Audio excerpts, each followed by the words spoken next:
He gave me 40 hours of sick time. Kyle. Why wouldn't you get it? No, I mean donate it because I was out. Oh. I think we could donate. I would have gave you some too. I thought you could only donate vacation. That could convert to sick. Well, maybe that was what he did. Oh, that's still fucking nice. That's even better. That's even more awesome. Yeah. So I got over 1,200. Looks like we are live.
Well, happy Thursday, backseaters.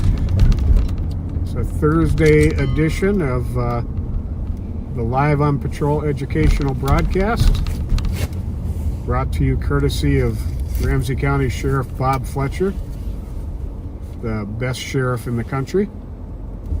And I'm Deputy Pat Scott, and with me is Deputy Jelly Joe Miller. Yes, greetings, backseaters. Thanks for joining us on this blissful, Thursday afternoon. 19 degrees. 19 degrees.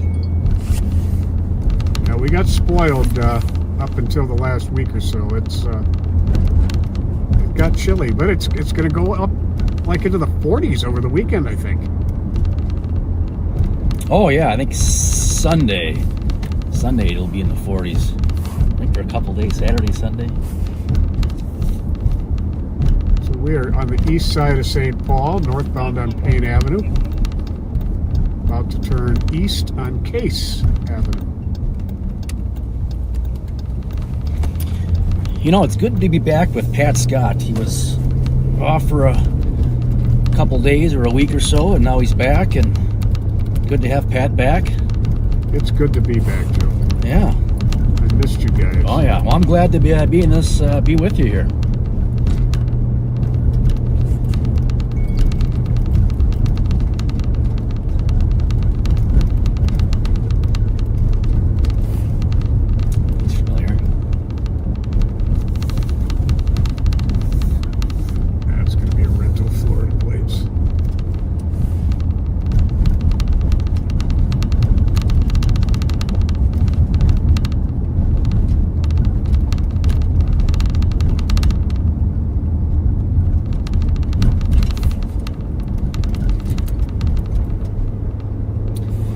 Hopefully you backseaters had a chance to watch last night. I think it was a couple news outlets ran a story on with the unsheltered individuals. It was cold the last couple nights, particularly last night, and the sheriff's office opened up the lobby at 425 Grove Street, and it's just a nice, heartwarming story to see all these unsheltered people staying warm for the evening. And that appears to have been a lot of what the CAT team, the night shift of the CAT team was doing last night was helping get people there. Correct. Yeah, they refocused their efforts and made sure people had rides to get there and to and from. So, yeah, good. A lot of good stuff going on. For sure. Now, is that going tonight too? I don't know that. That's a good question, but it was definitely cold enough last night because and the wind was just howling, and it felt like it was 20 below. Right.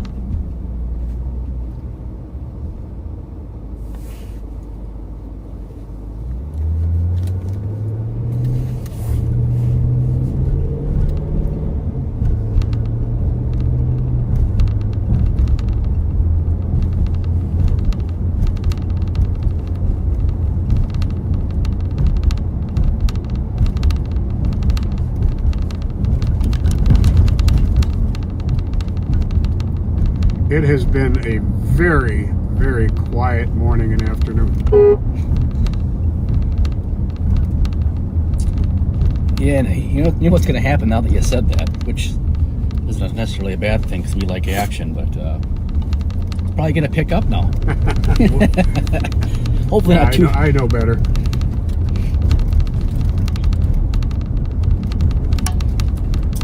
I haven't been by here in a long time. Duluth and Case. I think it's the Duluth and Case Rec Center, right? Yes, sir.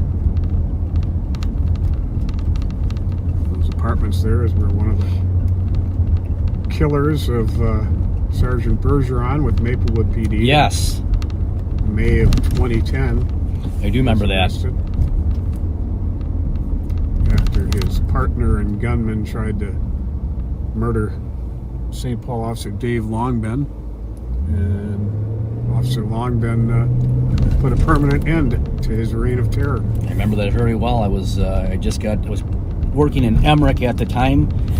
Got home around 2, 3 in the morning. Got a call at about 7 a.m. and heard the news and said, "Hey, we need you to come in." I was an analyst then and came back into Emmerich at I don't know, after an hour or two of sleep, and tragic day. Yes, it was. Yeah, everybody from the day shift, we were getting ready in the locker room in the East team. That's right. When the call came out, half of us went out wearing half of our uniforms. I remember someone goes, I think Pat Scott came from church or something. He was in his. I remember that. You were at St. Paul then, right? Yeah. No, I was at work. I was actually getting ready in the locker room, but I hit the street wearing blue jeans, a t-shirt, and body armor.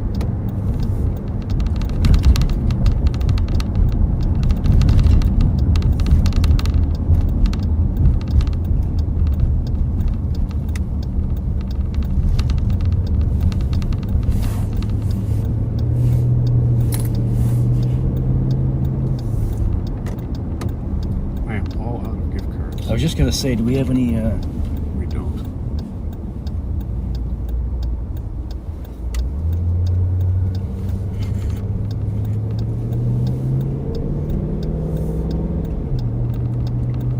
So Ramsey County is geographically the smallest county in the state of Minnesota. It is the most densely populated county in the state of Minnesota, and one of the more densely populated in the country. It's got about 550,000 people, and I'm not sure the square miles though. I knew at one time, but I did think of what it is too. right now. And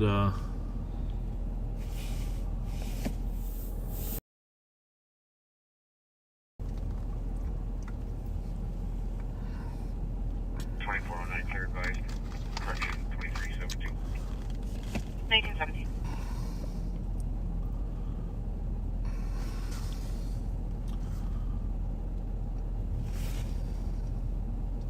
hey, backseaters, you are in front of the law enforcement center. You can see they just opened the door there to let 3 unsheltered parties in, and we're glad they made it in. Maybe you didn't even see that, but I think I might have even been on the wrong camera. But 2674, go ahead. So, as you know, we attempting to address the terrible cold conditions. Last night, 50-mile-an-hour winds. I mean, the wind chill was unbelievable. But we're staying open tonight too. Just the temperatures are going to be in the single digits over the weekend. We expect it to warm up. We're hoping that the annual warming houses will get open soon. Have some places to go. But in the meantime, we're just helping them out by opening the lobby of our law enforcement center. And by the way, thank you to all of you that brought stuff down today. Holy mackerel. There was just a pile. My special guest here for the next half hour is Dino Guerin, former district fire chief with the St. Paul Fire Department, and he serves as the emergency manager of the Ramsey County Sheriff's Office. And you've heard of Dino before probably because he's got a great name, and the East Side kid. You've served on a city council and the county commissioner in the past. What do you say, Dino? Well, yeah, I've had a pretty good run, and working for you has been a great run. Been here almost 6 years now, and enjoyed every moment of it. Keeps us busy. Pardon me? You got the first one. Okay. Did you tell they can walk too? Probably. I went in there and explained everything. How many people were at there? Listen, About maybe 25, 30. a little bit less than last night, huh? Yeah. Okay. Thanks for doing that, you guys. Appreciate it. That was the Rev. They went down to the listening house to let people know. Hey, if you need shelter, we're open right there. You're welcome. So, beginning of a long winter, and we have very high numbers of homeless compared and unsheltered compared to the past. But I interrupt you. Go ahead. Well, no, I was just saying it's been a good ride. I've been with you almost 6 years now, and it's every day is something a little bit different, and it's been a good ride. It's been fun. And Dino did a lot of heavy lifting during COVID, making sure we were prepared with what's called PPE, personal protection equipment. Is that what it Yeah, stands there you for? go. Yeah, that's Masks and other equipment, COVID tests. everything from booties to hats to goggles, Yeah. masks, all different kinds of masks. Yeah, you did a great job keeping us protected and studying the science, and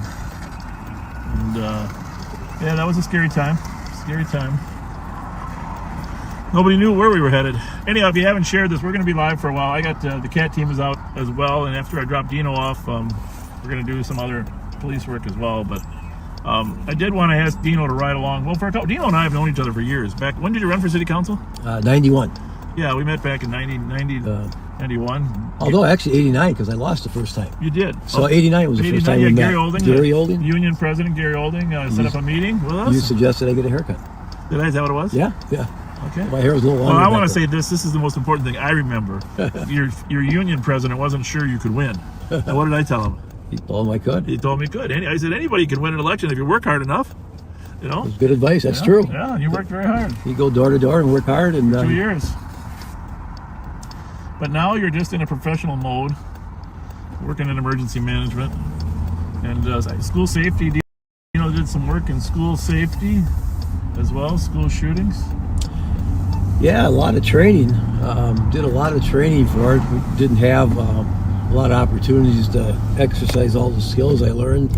Went to the Wisconsin Department of Justice, took all their classes for school shootings and threat assessments, and I had some good mentors that you introduced me to, and we did pretty good for a while there. And then the COVID hit, and I kind of switched gears, and as you mentioned, rolled into that and making sure that the troops were safe and that they had proper equipment to wear. Well, flexibility to redeploy your skills is critical, which, by the way, that's flexibility to help the homeless and the unsheltered is a critical part of our business as well. Yeah, Dino has a lovely wife, Mary. You want to tell us anything about your childhood romance? Yeah, well, I'm proud to say we met in high school when she was a sophomore, and we've been married 42 years now. Got a lovely daughter, Christy. She works at HCMC. She works with people that have meth problems. It's a methadone clinic there, so she's got her hands full. She has a client list of about 80 people, and we still reside on the east side. Yep. We're in the Battle Creek area, surrounded by lovely parks, and so the east side's changed a little bit over the years, but it's been good to me and good to my family, and so we're still hanging. Tell us about your dogs. Yeah, we do have dogs. My wife loves dogs, and I do too.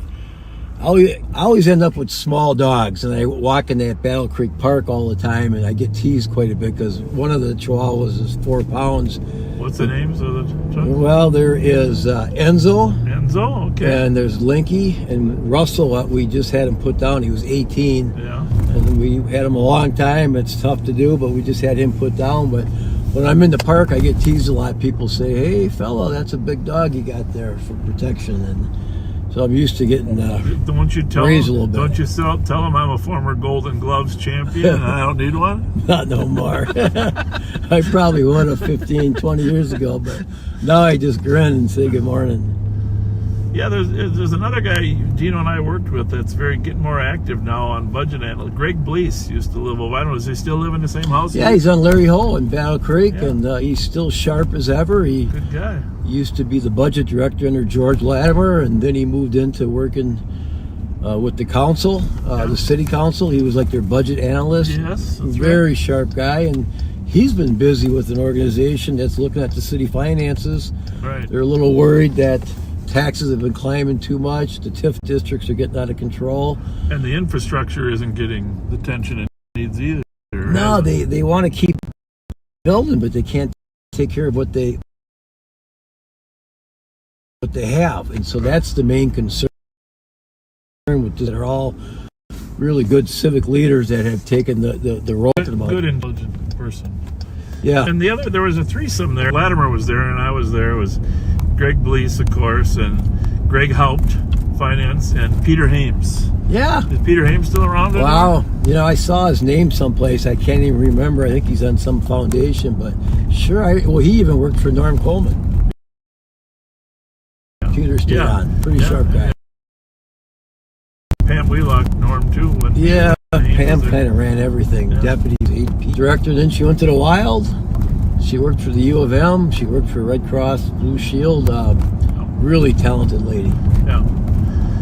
Well, Dina was out with us last night, trying to help find persons in stress, homeless, unsheltered, and I think the proper term now is unsheltered. But when we talk to the unsheltered, they always call themselves homeless, but the word homeless has more negative connotations than the word unsheltered.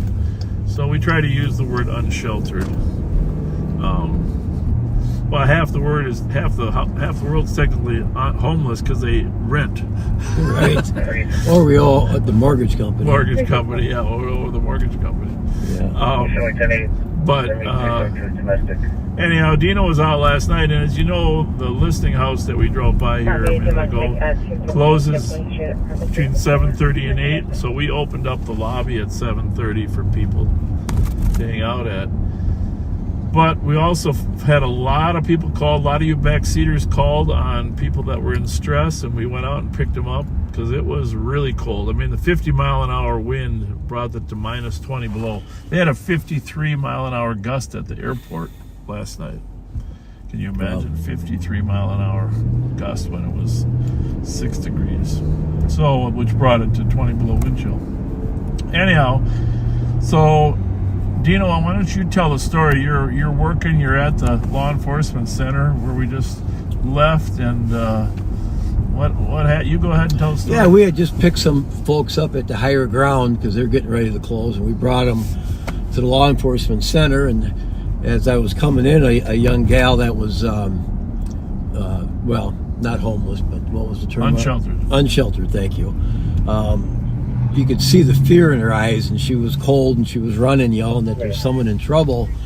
Pretty much down by the old Savoys, which is now the listening house on Lafayette. And I could hear the person yelling and screaming for help, and it was so cold. By the time we got to him, it only took a couple of minutes. We took the van, my partner and I, and we drove down there. There was 2 other deputies that just arrived. And within that 2 minutes, he went unconscious. He wasn't even crying for help anymore. So what we did was we covered him. We rolled him over to make sure he had a good airway, and checked his carotid pulse. And he had a pulse. It was very slow. It was at 40. And we called for St. Paul medics, who got there the St. Paul Fire Department got there really quick. Medic 4 on Payne Avenue was there within 2 minutes. But within that 2 minutes, he went to agonal breaths, which means the brain's not sensing, getting enough oxygen. Now explain that a little bit. Well, that's bad. That's normally... Agonal breaths, sometimes people that are overdose go into the agonal breaths too, breathing. It's like... So it means the brain's not getting enough oxygen? Yes. Okay. The body just starts doing that. I didn't know what was causing that. And it's kind of like a snoring. It's a gasping. It's more of a gasp than a breathe, and it's a very bad sign. In fact, most people will go into agonal breaths before they die. So I did notice that, and that's a very bad sign. And this gentleman was not dressed for the winter at all. He was very cold. Medics got there. Hold on a second. A disoriented male. Looks like he has a laceration to his forehead. Squads, and it may be the same patient that had walked away from medics earlier. Squads are going to Union Gospel Mission on a disoriented person. So while you're telling the story, where was the person? Point out where you were. Oh, well, it's going to be to the left here. Can we take a left into this lot?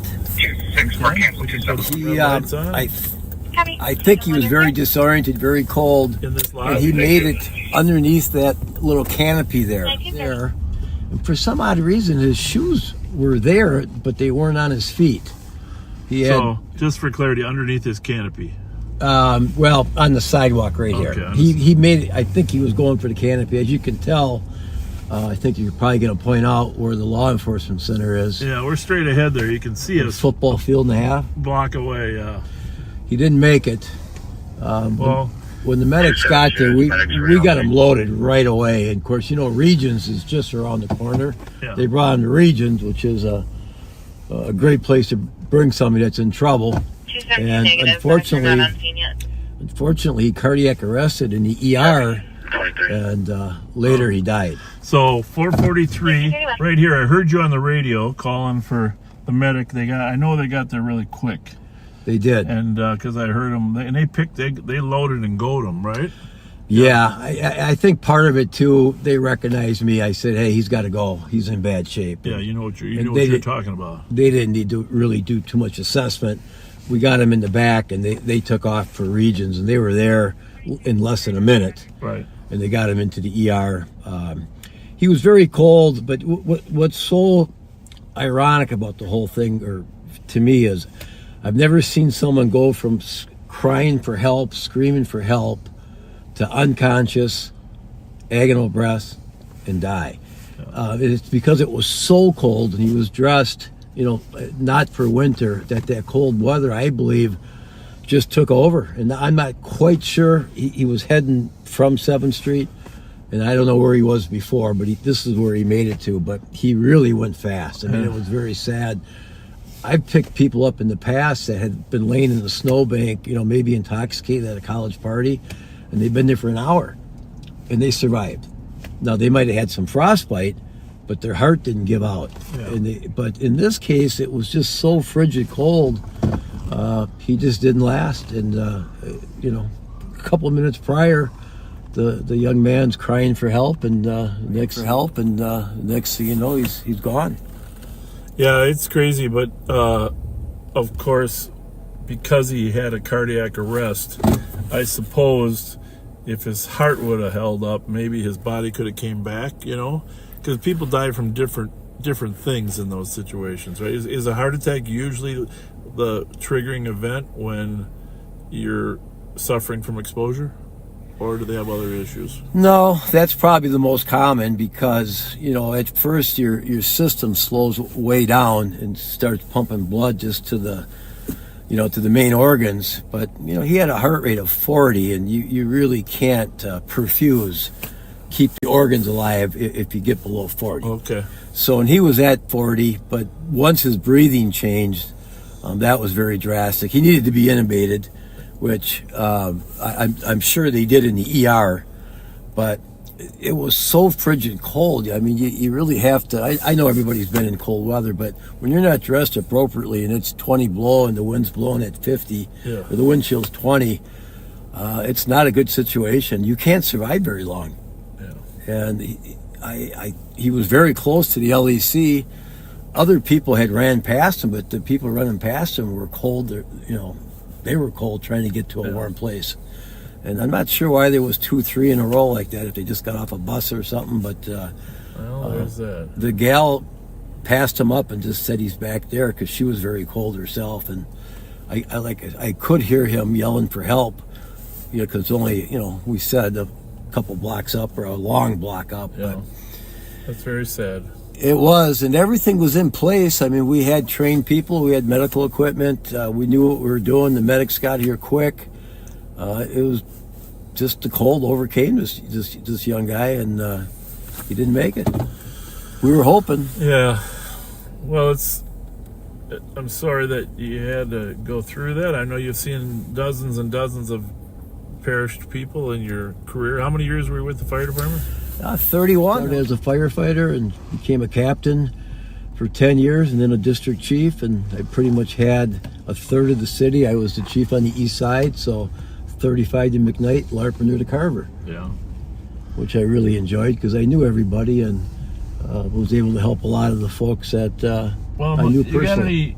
any unique stories of those? I'm sure you got many, but any that jump out? Any major fires that you were involved, your units were involved in that left you? I think something that had the most impact. Well, by the way, you were very close friends with Tim Jones. I was. Tim Jones, when Tim Jones was shot and killed in 94, August of 94. Yeah. And so you guys went to school together? We did. I was, the best man in his wedding, the godfather of his daughter Chelsea, and I was working that day at Fire Station 24 on the east side, White Bear and Suburban. Yeah. And I was on a medic run, and I was on the city council then too. I did both, which was a good gig. And I got a phone call. I think I got a text back then saying that a police officer got killed. And so I went back to the station, got in my car, and went down the region. It was Ronnie Ryan, Right. who I knew the father. I did not know Ronnie at the time. He was fairly young.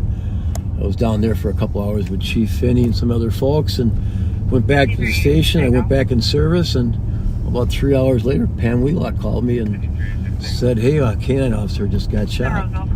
And my heart dropped because I said, "Tell me his name wasn't Tim Jones." And she said, "Yes, it was Tim Jones."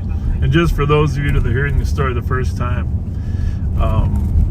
Ronnie Ryan was on a traffic stop in the church at 7th and Arcade, and as he walked back to his car after he got the identification from the driver leaned out the door and shot him in the back, and that triggered a manhunt. And the manhunt involved Timmy Jones, who had a canine and was, one of the hardest working police officers we had at the time. On his day off, he came in. Day off, and the shooter Baker ended up taking him and his dog out before the officers could respond. Eventually did arrest him, and he's doing, of course, life terms for shooting and killing 2 police officers. Yeah, amazing thing is Tim Jones knew where he was. He was in an ice shack in the summertime. He lifted it up and crawled up through one of the ice fishing holes, and there was a lock on the outside door, so you knew. You would think nobody'd be inside because there's a lock on the door, but here he lifted it up and 13 to 81. he was inside there. So yeah, very tragic day. Very sad day for a lot of us. Yeah. I'm already right. And that incident has resulted in policy changes now requiring that 2 people are with the canine officer, because the canine officer has to concentrate on the dog, finding him, and the possibility of getting shot while you're focused on the search. So basically now we always have a couple officers with the canine, and hopefully that never happens again. Bill Finney was the chief then, and he was a strong leader through it. Norm Coleman was the mayor, another strong leader at the time. Yeah. They helped us through that difficult time. And the community came together. There was lots of benefits and lots of fundraising, but the community really came together. I mean, it was sad, but it was very nice to see how people all came together. Yeah. it's one of those things in law I got a enforcement. homeless guy here I might want to talk to if you don't mind. Yeah. Or unsheltered. Tell him where he can go, or call a ride for him. Yeah. In fact, I saw Rev is sitting right out there. I can call Rev. He was sitting in front of the jail. I got the harpoon. Hey, bud, you need a... I'm going to AA. How are you? Good, Oh, are you yeah. going to AA? Yeah. I stepped out to talk to maybe Kristen. Who Okay, just wanted to make sure you're okay. Thank you. All right. I'm going to head over to the jail. The other night I was so cold. Yeah, it's still open, Okay, and there's cool. people I'll be that... over there after a while. Thank you, gentlemen. You don't need a ride, though. Thank you. No, sir. All right, you have a good evening. Thank you. Okay. Thank you. I appreciate it, guys. He was there the other night, he said. Yeah, he was. He knew about it. Yeah. Yeah, He said okay. he's at an AA meeting there at the church. Oh, well, he's at a good place. Yeah, He just came out to smoke, I think. I think he did. He looked pretty cold, though. He did. Didn't have a hat on. No. Just sunglasses. Well, that's what threw me. I thought that poor guy's got to get inside, but I guess... Anyhow, I was going to say that it's one of those events where you remember right where you were. I mean, obviously it was early in the morning. I got called in, so I was a lieutenant in the juvenile unit then and worked part of the perimeter. But more than that, I remember exactly where I was sitting in. But Ronnie Ryan's funeral was at presentation. Yes. And then, of course, Tim Jones was at the cathedral. But I remember where I was sitting for both of those. And very emotional. But I want to tell a side story in that, because you were there. You were part of the what do you call that? Procession. Yeah. For Ronnie Ryan. And, I got pictures of that, of you with this dog. 276. But, Well, on that note, it was a very tough decision for me. I was with all police officers. It was all police officers that were carrying Tim Jones' casket. Right. I was the only firefighter. And a lot of firefighters asked, why didn't you wear your Class A firefighter uniform? Well, And I thought about it, and I just thought I didn't want to, it was a police deal, it was a police thing, and Nip was a cop, and so I went with the suit and tie. Sounds kind of silly, but it was a it's big fine. decision, and there was a lot of folks that thought I should have I worn think my... that was the right decision. I do too. I think that was right. Yeah. Looking back on it, would look strange. Like It's it's your friendship that was there before you were a firefighter. But obviously that procession was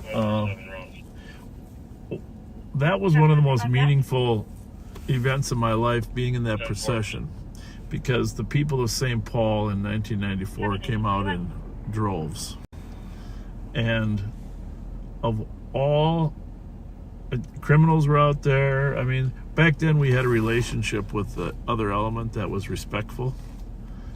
Susie Beeler was on the procession, and of course that was years ago, before she had spent as many years in her environment that she has. But Right. she was still Susie, and she was bawling, crying as we were driving by. I remember on the right side of the road as we went up Marion there, or Rice Street, as we went up Rice Street, and it just struck me that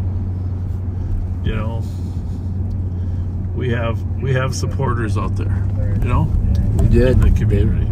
So Well, they were lined up on the streets for miles. It was absolutely amazing. Yeah. And Tim Jones traveled a lot with he was a top canine police officer and a trainer, and he had a lot of not to support. mention an excellent softball player. Yeah. Because I He was played- a great athlete, Yeah. pretty tough kid, and he was in good shape. And of course, Ronnie Ryan's dad was a legend, very well liked in St. Paul. And his son, Ronnie Ryan Jr., had the same personality, just outgoing, kind, friendly, and just a wonderful kid. When I was in the juvenile unit as a commander, he would come in and he was shuttling cars when he was before he was a police officer, working for us like an intern or CSO.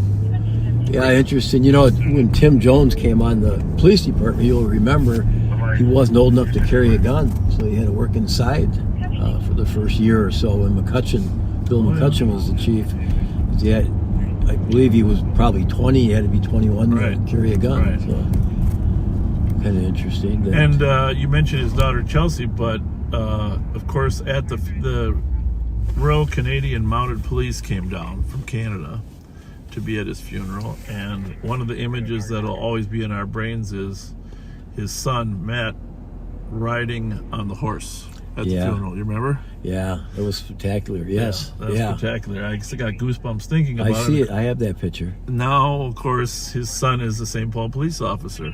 Yes, he and is doing an amazing job. So yeah, he is doing a good job. Great legacy.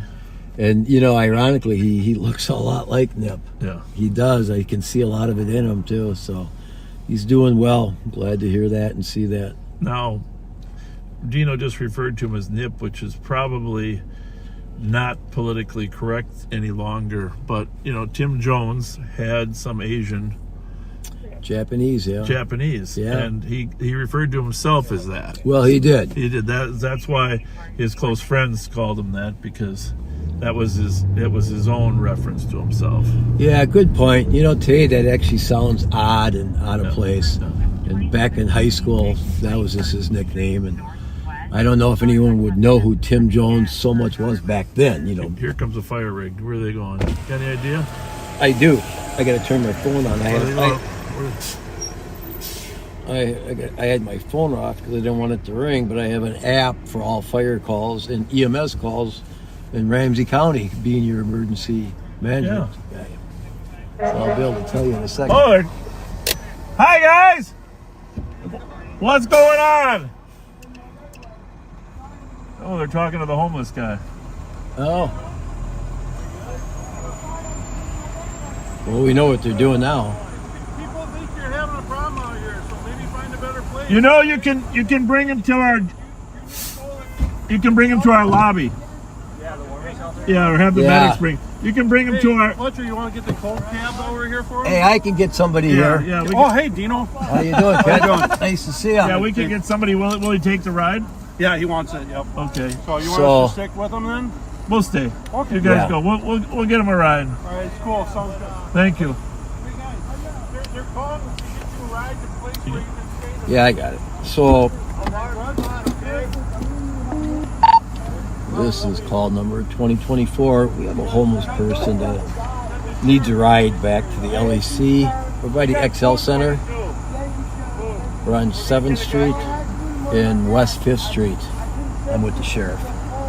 Stay warm for a little bit. But look at that firefighter. He even got a sweatshirt on.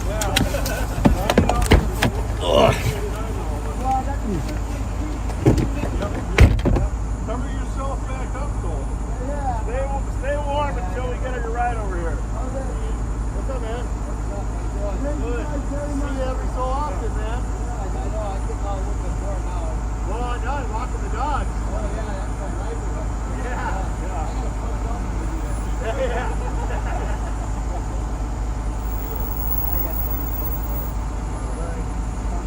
All right, guys. Yeah, it's warm. Oh, you do?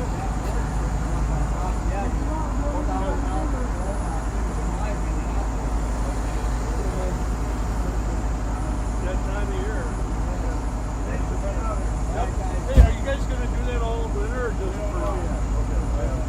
Good. Okay, all right.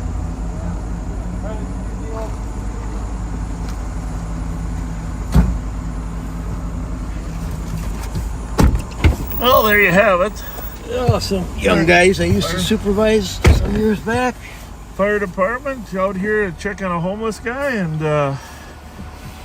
we're going to get him picked up. Did you say it was for the Who's transport coming? at 422 Dorothy Day? Who's coming? Yes, I have 5. Is the Rev coming? Cover that 5 passengers. I can call the No, Rev. it can't be the Rev. You don't think? We'll grab the rest over at Dorothy Day. All right, someone's going to Dorothy Day. Hey Siri, call Rev Daryl Spence. Sounds good. Just so you know, he's got a full sleeping bag. He's warm right now, folks. He's totally covered. Yeah. So it's not as if we're leaving him out in the cold. And so you got the Rev's phone? That's Chanu. Hey, Chanu. Are you available to pick a guy? We're on Are you available 5th to and pick a guy? 7th Street by the XL. You do? Chanu's en route. Okay. Okay. All right. Thank you. Thanks, Mike. Chanu, The Rev had 5. yeah, I heard that on the radio. Chanu Lee's en route. He said he'd be here in about a minute. I don't know if he's with somebody, but Guess that's probably a good reason to leave my cell phone on. I didn't want it to ring unexpectedly while Well, we're that's okay. chatting. This is real life. This Yeah. is real life. No, I know. Yeah. Pretty funny. We asked, where's that fire rig going? And they're going, That was "Oh, ironic. It well, was right there. Yeah. You know, and the reality is, I didn't see him because he's covered. Yeah, And you, then, you know- can't tell there's a person underneath that sleeping bag. Yeah. Now, you know that we put out a fire at Assumption Church last night, right? Did you hear that call? No. Well, next to it, the front steps of the church, Yeah. there was a fire. The flames were about 8 feet high. So me and my partner stopped. Of course, I called for St. Paul Fire and Police. Yeah. And there was a unsheltered individual standing around the fire warming up. Oh. But he threw plastic on the fire, and it got too big Oh, and too out of hand. Jesus. In fact, we should... You got somebody with you or not? We got a back seat or waiting for? I got a back seat. All right, that's it. I'm gonna pull up a little further. I'm gonna pull up so you don't. I'm gonna pull up so you don't have to walk. Pull your car a little further forward.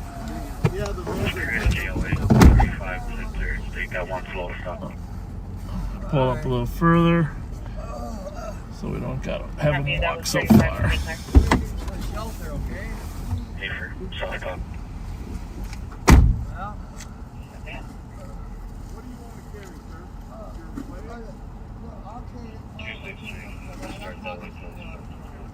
When you get to the fourth place, you can go through all your stuff and you'll find your shoes and whatever you need. Still traveling southbound past Randolph, speed 65. There's light traffic.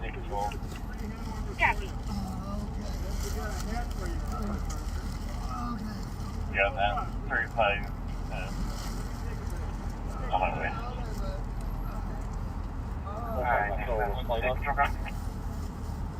We are trying to get him up here. They're en route. Information squad states asking for assistance in the vehicle that took off from them on LTAC 1 southbound 35 via Victoria. 5 Delta Bravo 690. It's an Infinity sedan, white color. Again, they're on LTAC 1. Thank you.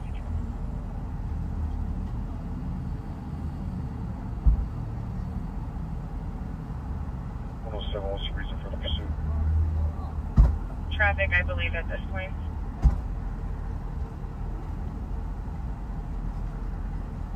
It sounds like they're just following still. Slow to stop. They're not pushing on the pursuit yet.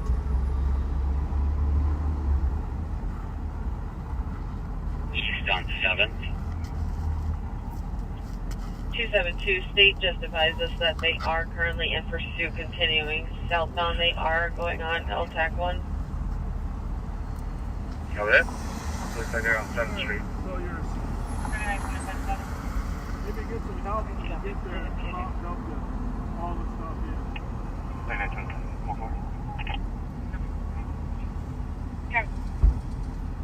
Pulling into the speedway.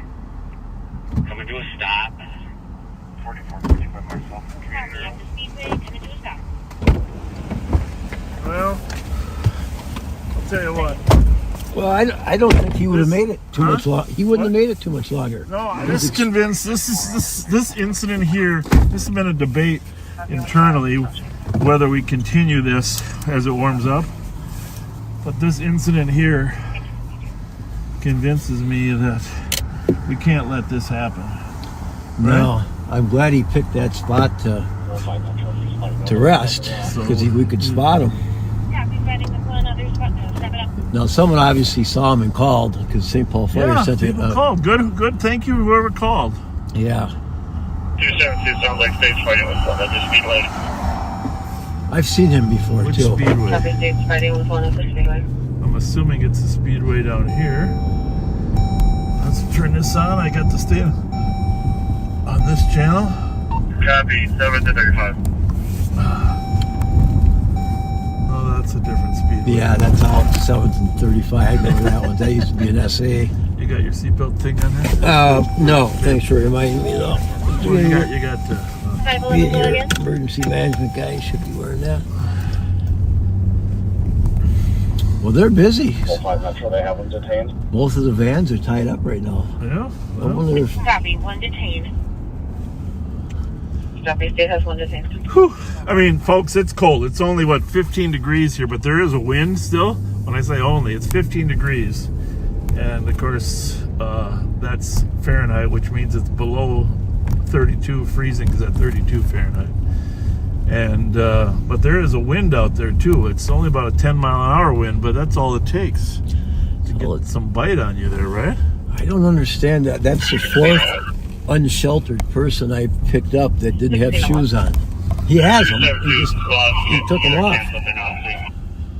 I don't know. Maybe you can Copy, squad's being canceled. I don't know, Yeah, he move runs. them around more when you're in your sleeping bag. Yeah, 161 state. I don't know. I don't like sleeping with shoes or socks on. Well, I understand that, but you're not, sleeping I know. in that median. But when he got up to get to the squad car, he said, "My feet are cold," and I looked down, and he just had socks on. Well, he'll get warmed up and organized, get something to eat. No weapons seen, but he's known to carry knives and has pulled a knife on security. It almost seems that we're busier picking up the unsheltered folks between 7 and 9 than we are later. At least the last couple of days have been that way. Well, they kick them out of listing house at 8 or 7:30, so a lot of them know they can't go in there after that. But Metro 511. Well, we talked a little bit about, higher grounds, they do a great job, but they still... I guess should drive by there, okay? We should talk about the great work He they looks do. close for it. He has her in custody. Really a Catholic Charities initiative. Remember the old days of Dick Long? We'll continue to I do. You know, Yeah, from the Cadillac. Dick Long helped. He was a big contributor to help Dorothy Day. And 1956. Yeah, he was also on the airport commission yeah. many years ago. Yeah, he was a good man. Yeah, I missed not seeing him around. Yeah, Dick Long. How about Don Delfiaco? Oh, yeah. He's interested Classic. Yeah. Be clearing the patch with LTAC 1 and resuming Well, traffic at 1950. Urusso's. I've started hanging out at Urusso's again. Sure. Since Joe Keller is hanging out with me, so Good spot. yeah. Freddie's there most of the Freddie's time. still there. Yeah. Used to be quite the crowd. In my heyday, when I was running for political office, I'd have lunch with Matt Morelli and Tony Correa. Well, didn't Delfiaco eat there regularly too? Or Oh, sure. where did that Italian mafia eat at? Where was their favorite place? Oh, I'd say Urusso's, Gino's, or Mancini. Yes. Or Mangini's. Yeah. And Mancini's. But Yeah. Dick Mangini owned that hall and restaurant. He was pretty popular. There was just a whole group of those guys. Well, Delfiaco was my campaign manager. He worked for the Pioneer Press at the time. So Great writer too. He was a good writer. Yeah. He was talented. He did a lot of my brochures for me and made me look really smart. He was a great writer. And he lived on Burr Street between Tedesco and Minnehaha. Yeah, a lot of good people in that area. Mike Syrian Yeah. used to go to church down there. That was the old, what was the church down there? Not Oh, Assumption, but No, it's they moved out to Woodbury now. yeah, it is. Father Pennington was the priest there. St. Ambrose. St. Ambrose. Yep. St. Ambrose. Yeah. Across the street was an old Italian grocery store called Corman's. Phil Corman owned it and ran it. And we're about to drive by Higher Ground, which is an amazing facility and amazing that serve the unsheltered. They have several different options here. You can see the Catholic Charities logo there, but people can get apartments here if they're consistently have some, good behavior. They can also get food here on a daily basis. They serve a lot of people food. Yeah, and we typically pick the people up here. Yeah. That entrance there. There's two. I'm going to show you the right here. The right here is the Opportunity Center, I think, which they have, and they'll bring counselors and people here. You can see it's a big open space over there. It looks like they're just closing up, huh? Right. Now they come over here for it's like a little cafeteria. They can sit there and warm up, get something to drink. So this right still sort of called the Dorothy Day. You know, so it used to be Dorothy Day, and now it's kind of all merged into higher grounds. Right. See, this is Dorothy Day Road we're on right here. Sure. Dorothy Day has its own road. And then over here in the lobby, a lot of times they'll shelter people in really cold weather. Yeah, you know, a little lack of planning though. We're not able to drive up to the door when people have carts and wheelchairs and stuff. Yeah. The closest we can get is here, and then we, you know, have to. Does it look like there's people in there? Oh, there's definitely people. I mean, Yes, no, but I mean not in as the lobby. Yeah, there's a fair amount. Just yeah. See, this is the thing: is that everybody's trying to help out by sheltering people as long as they can. And Higher Ground has a. Chris Michaels used to be the head person here, and I really, really enjoyed working with her over the years. But she now works for the city of St. Paul, and does a great job there as well. But They do a great job. It's a tough job. A lot of the folks, you know, have issues, and it's tough. You have to really be a patient person to work in this industry. very tough, very tough, very, very It's tough. easy to get impatient. They have so many belongings that when you want to give them a ride, it literally takes you 10, 12 minutes to get all their stuff gathered. You know, this morning when we were giving people rides over to Union Gospel and Dorothy Day this morning, I crashed for a few hours on my couch in my office, which is why I got that little 6-foot couch so I can I helped carry it up. sleep there when necessary. But in the morning, it's between 6 and 7, a number of some of the social service providers came down, and Radius Health. There were some nurses that came there. Nice. It was just I'm trying to think of the other service provider. Meridian Health was there. Okay. Nice.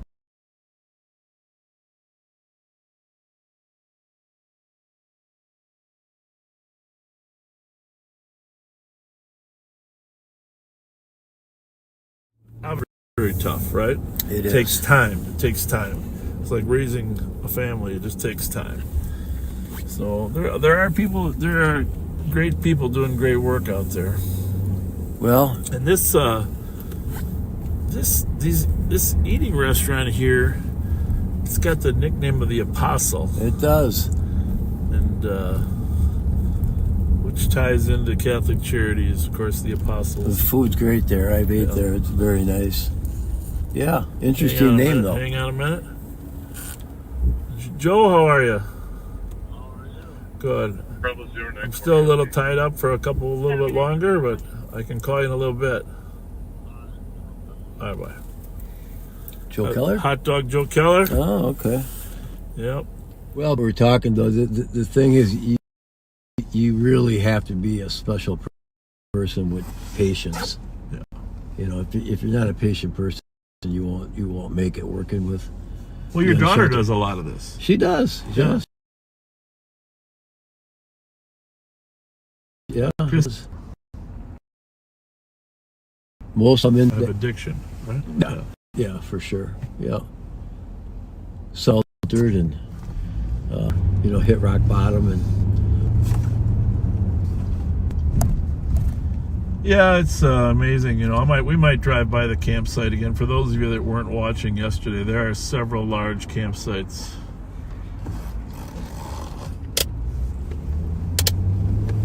I think those guys are all okay. I think they had a little liquor with them, but Yeah. it's cold enough. We're going to let that one go tonight.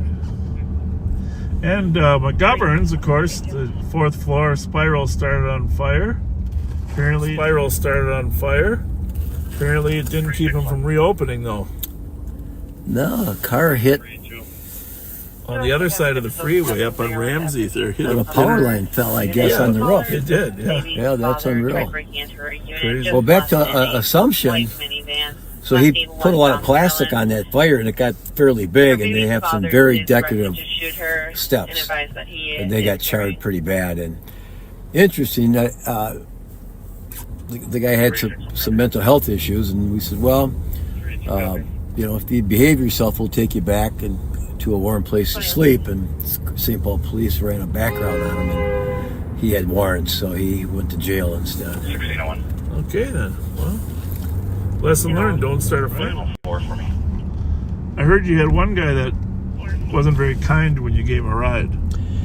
Yeah, one out of all the people that we transported really isn't bad. Right. But yeah, we had one that just, wasn't very kind. We only had one that came in. Maybe it was, you took him home. We had one that used a few Effenheimers on us, No. But it wasn't until he was leaving, and it was all a function of mental illness. So we just rode with it. Right. But I would say the 90 people were there, they were all well behaved, and Well, 90 is only part of the story. We had folks that we picked up that were cold that needed a ride to a sister's or mom's. We went to the Griggs High Rise, and we went to 1300 Wilson, and you did. we went to 1000 Edgerton. We had folks that had places to go, they just couldn't get there. Interesting. And they said, I can stay with my sister tonight, or a relative. So we did give a fair amount of people rides to other facilities. That's good for But they me. really weren't facilities. That's good for me to know, because I did not know that. Yeah, we sure I just did. saw the numbers when I was there. Yeah. No, if they had a place to go, that would be we'd certainly bring them there. Yeah. But it took us out of service a little bit more, going from, Griggs High Rise to Edgerton High Rise to Wilson, but we got them off the street. I think almost everybody that we offered a ride to took it, except maybe just one person, and the bus was right behind us, so they took the MTC bus.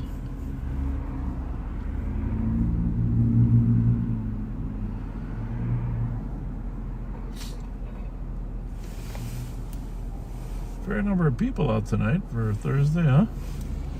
There is a lot, but this is kind of a lively area, this West 7th Street. Yeah. Well, I think it was good they moved the listing house off here. I never thought it was a good fit. It's much better over at Savoy, and frankly, being close to our building is better. This is the location. It used to be right here, the Freedom House. Freedom House, there it is. And then, of course, they had a longer way to go to get to shelter downtown, and plus they weren't always well received by some of the restaurateurs, so I think it wasn't a good fit. No, I think it's a better fit now. It's much better fit. Much better.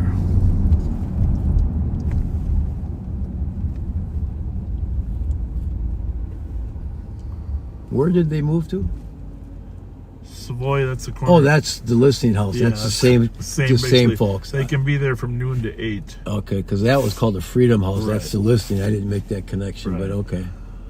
And they're adding on to the They're old Savoys. expanding. Yeah. They're going to put showers in there. Subway, I think, closed up there, and they got space next door there. And Yeah. it's we were in there the other night. They do a really nice job. They have a full-service kitchen that they can feed people. And We got almost like a little hallway or skyway going to the next building, right? I didn't walk through it, but Uh-huh. I talked to the guy, saw where it's boarded up. He said they're going to end up having more space and showers, because really a decent way to help people is to let them have a shower once in a while, right? Oh, yeah. I felt bad. A few people said, hey, where are you bringing us? You have something to eat? I said, yeah, we got food, something to drink. Yeah, we got water, we got milk. Oh, great. You got a bathroom? Yep, got separate bathroom. Do you have a shower? No, we don't have any showers. So Yeah. it did come up a couple of times. Right. Right. No, my wife was saying that too. That really needs to be a priority to everybody get a shower every few days. Yeah.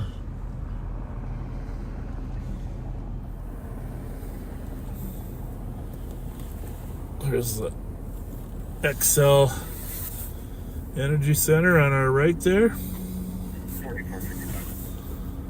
Home of the Minnesota Wild. They don't have a game tonight, right? Or they played yesterday. I don't know. Saturday I'm going to that late show at CHS Field. Okay. Have you been to it? I haven't, well, not this year, but I've been in the past. It's but, called The Glow or something? It is, and it's run by Randy Levy. who I know. Actually, his brother and I went to college together at Hamlin University. And he actually set the glow up at the state fair when the year we ran the state fair. Oh, I think I remember that. Yeah, I didn't go. Up, but this is I've seen it down here. So yeah, be sure to get down to see the glow at the CHS Stadium.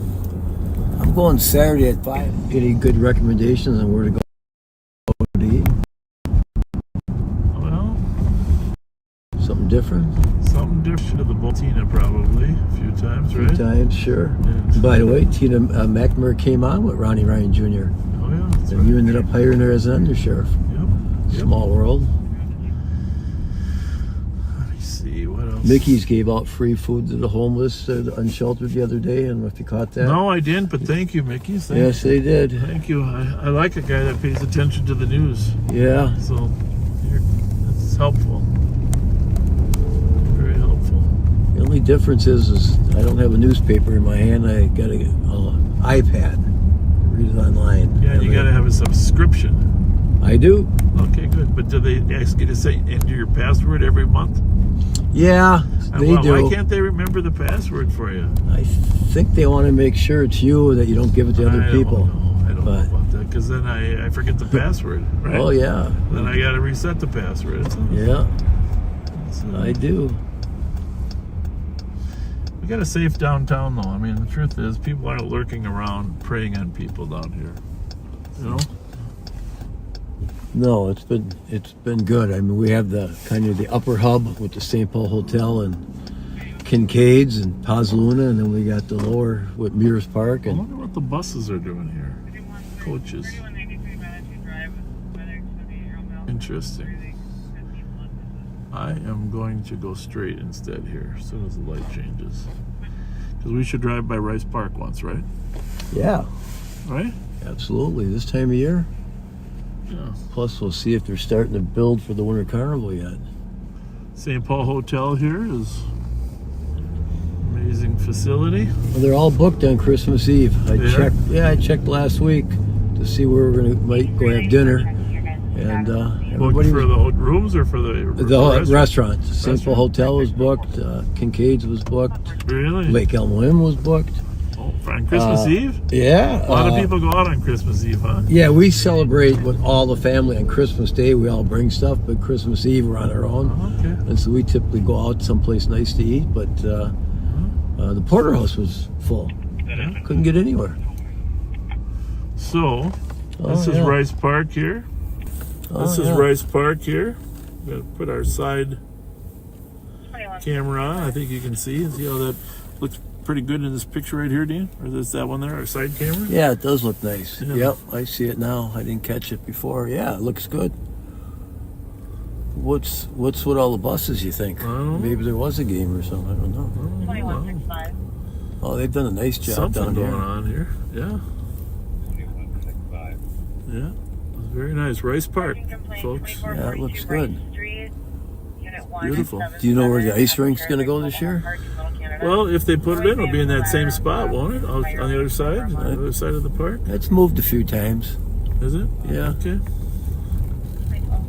I do know that the Winter Carnival Grand Old Day Parade is going to move up on Grand Avenue this year rather than being downtown. I like it. I think it's a good move. I think the businesses will appreciate it. Torchlight will still be down here, concluding at the St. Paul Library, where the dethroning of King Boreas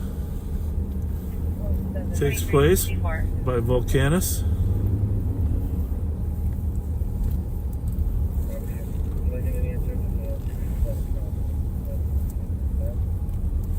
Right there is the Landmark Center.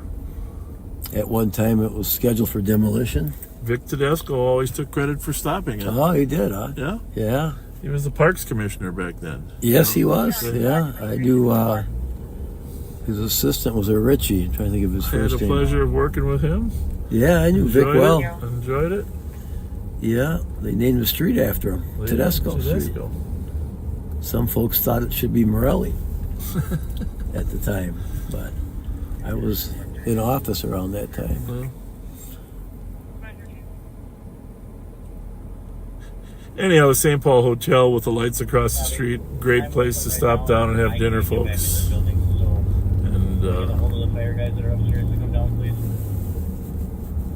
And I have very fond memories of the St. Paul Hotel. You had a beautiful wedding there. Well, I wasn't going to say anything. I was there.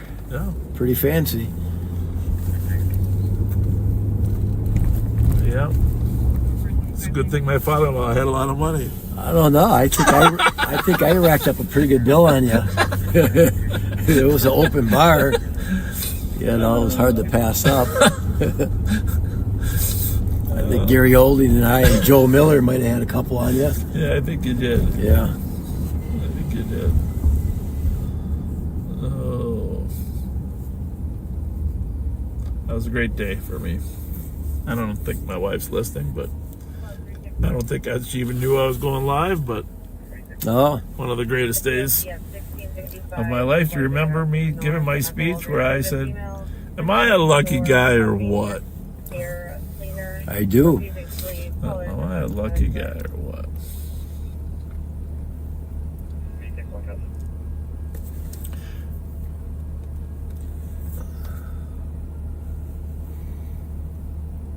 Green line. Really not a lot of folks. Now, what time does the green light line stop now? Like 1 or 2 usually. Okay, because it used to go 24/7, right? Yeah, way back. Yeah. Nobody on it. But it was nice for people to warm up. Yeah, and that was the thing when they stopped doing that. But they, you know, they want to be able to clean the cars, so. Yeah, I understand. It's part of our homeless dilemma is that a lot of the unsheltered do use the trains, which, you know, yeah, isn't a bad system for us. Boy, we got socks, we got hats, we got so much stuff brought to us. Just amazing.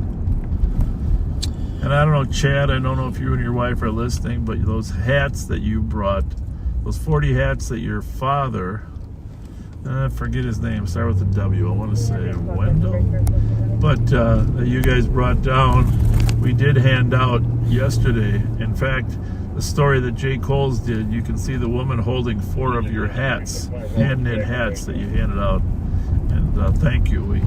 So all 40 of those hats have been put in the hands of people that are desperately cold. It's pretty cool. Well, some folks are really in drastic need of winter clothing. They waited to the last minute, and luckily we were able to give them some jackets and hats and stuff. Yeah. And you heard we had one person with no shoes.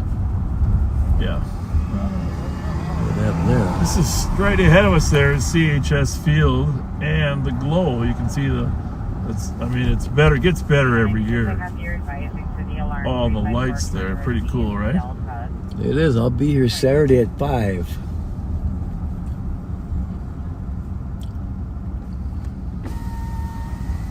Yeah, a lot of activity in there. They have a slide in there too for the kids or adults. Oh, you're playing Celine Dion. Circle of Life, isn't that your sings that? Nice. Used to be the key song for Disney's Epcot. I got great memories of that. Oh, looks like they got a warming restaurant up above there. I've never been up there. Oh, look at that. They do, yeah. Have you been up there? I've never been up there before. You know, hey guys. Hey, Pat, how are you doing? How's it going? Good. No, I've never been up there. I go to the games, the Saints games, but we sit outside, of course. So. Must be losing my stature. That guy called me Pat. Oh, did he? I didn't know that they sell Christmas trees at the farmer's market. Did you see that? I didn't know that either, but we're going to go around there. There's a lot of trees there. Someone's looking for a tree. I'm just going to give a little... Every night they clean these green line trains in this building right here, right in front of us. I didn't know that. Yeah. So, and I've been inside. It's kind of a cool operation. You come in the backside, but you see the tracks in front of us? I do. So after they finish their route, they come right in here. And then they start cleaning them. And it's quite the operation to clean trains. Yeah, I didn't know that. Yeah. Makes sense, though. They stay in the tracks. Yeah. It's never thought about it, I guess. Well, they want them to look clean in the morning. Those guys do hard work in there because it's not simple work.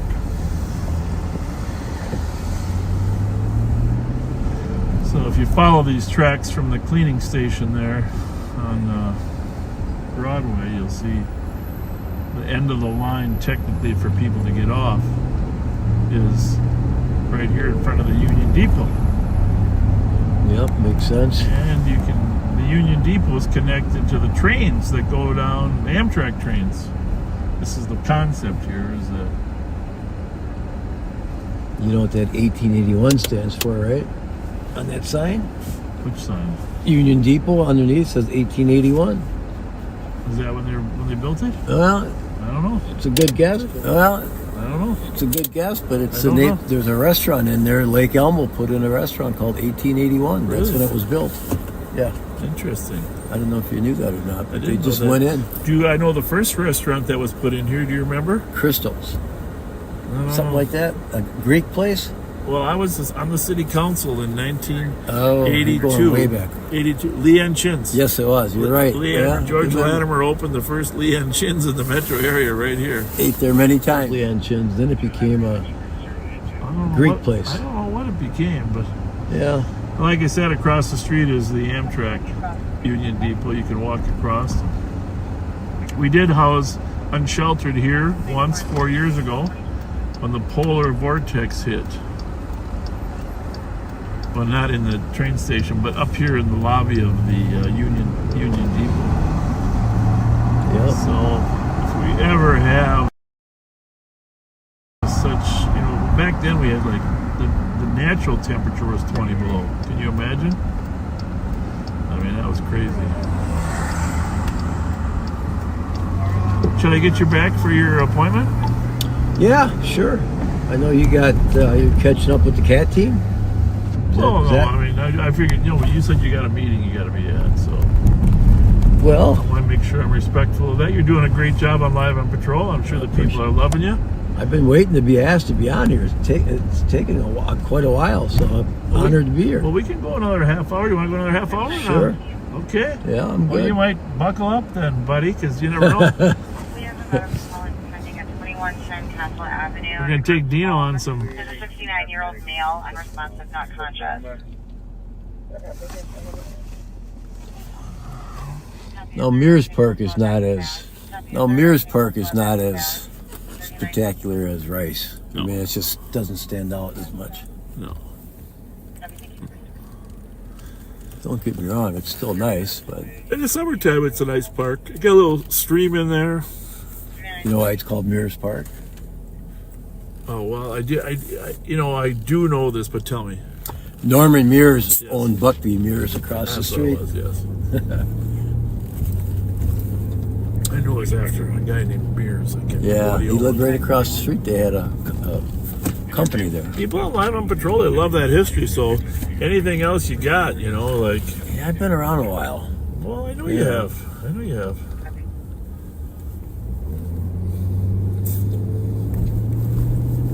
The problem for you is a third of your stories you can't tell. That's funny.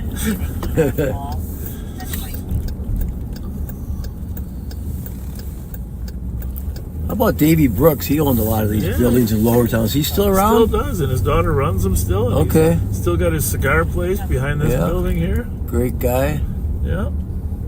Herbie Brooks' brother. Yeah. Yeah. Herbie, of course, was the coach of the 1980 gold medal Olympic team. Yeah. Louis Cotronio and Del Fiacco, those guys got Herbie to sponsor a fundraiser for me at the Minnehaha Tavern when I first ran, and we packed them in pretty good. Oh, But, with Herb as the host, and I got pictures of yeah, me and him with my family and stuff, so got to cherish that. yeah. Yeah, quality people. Of course, Louis Cotronio, one of the best. Yeah. Johnson High School coach. Yep. Worked with Rube Gustafson before he became the coach. And then, of course, Moose Younghans. Yeah, Moose is a legend. Legend. Well, and Louis was with the schools for years, of course, a teacher and assistant principal, and then he went to work for Chris Nicosia. He did as his aide, and after Chris lost and left, Louis got a job with Public Works. Yeah, and I think he ran that year, if you don't mind me mentioning. Ran for... I think he ran for mayor that year and beat Nicosia. It was you and Scheibel at the time. Oh, I did, yeah. Yeah. Long time ago. But, I have a short memory on politics. well, you took... Chris ended up not making the primary. You came through with Jim. Yeah. And then, of course, Louis wasn't going to be his aide It was the anymore. best thing that ever happened, because then I went on to become the sheriff later on, see? I think it worked out well. Yeah. Yeah. Wonder where they're going, Chief. Well, and you know, it was a better fit for you. Yeah, where's the fire rigs going? Well, I can find that out easy enough.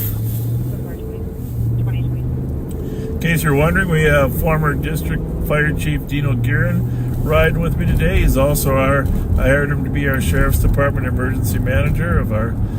He's done an amazing job, and we're patrolling over the east side where he graduated from Harding High School. I just saw a 1973 Harding High School picture posted online. I did too. Yeah. I saw the same one. Well, we got a smoke investigation at 348 Mariah. Oh, that's it. So it's just right up here. Someone called in and said there's an odor of smoke. Let's go check it out. So they send all the troops. They send a chief, three engines, a ladder truck, and a rescue squad. Just in case, because we can't take the chance at something big. I like having you there. You can help us out, figure out what's going on. Yeah. Someone called in an odor of smoke. Sometimes it's a big deal, and sometimes it's just burnt food. And I will admit, a lot of times it ends up being a burnt pizza or something, but everyone's... Firefighters in action here? But you normally can tell pulling up if you see smoke billowing out, which I don't see. Which rigs are here? Well, that's probably... Well, Engine 4, Squad 1. Oh, 4 is here? Yeah. Okay. Mike Smith could be on duty today. It's like they're about to break in there. No, it's the A shifts on duty. I already met some firemen that were... there should be a key box there that we have a key to. Okay. And then we'll have keys for inside and the outside, and they're going through the key box. Right now we have one master key that opens up key boxes throughout the entire city. And it's a big deal if someone loses it. So they keep pretty good track of them. Is he calling for something there? You know, I think he's just kind of horsing around. Nah, here comes the chief, right? Yeah, that's the chief. Chief 3. Chief 3, here we go, the chief's way. Yeah, he won't care. Case number is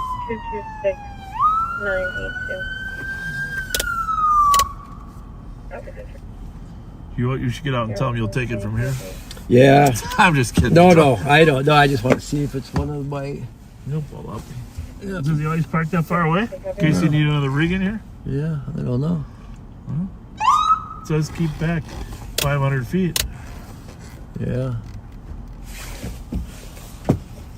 I think he's waiting to get cleared. That's what's going to happen.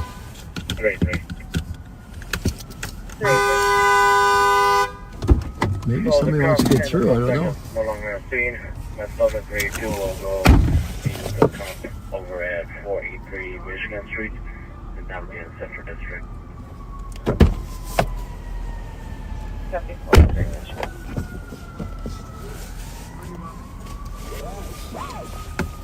Well, you know I was going to get out of the way.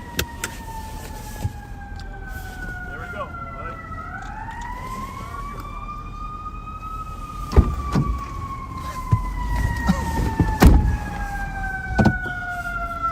I don't know why he wants to get in front. He don't need to be in front anyway. Did you catch the name of Chief 3? No, I didn't, but he wanted to make sure we would get out of the way for his rig, and I said, well, of course. Yeah. Of course. Yeah, because typically the chief doesn't care if they're in front. We don't even need to get out of the way. We just drive right by. Yeah, that's what I do. I don't think they got anything going on here anyway. I mean, I don't see any smoke. I don't smell anything. Let me see what this is. Oh, yeah, I suppose you don't want to. Huh? Yeah, I was going to see who that was. I know most of them. If they're a chief, they've been around. You got to have at least 15 years on to take the test to be a district chief. So typically the higher ranking guys I know, because they've been around a while.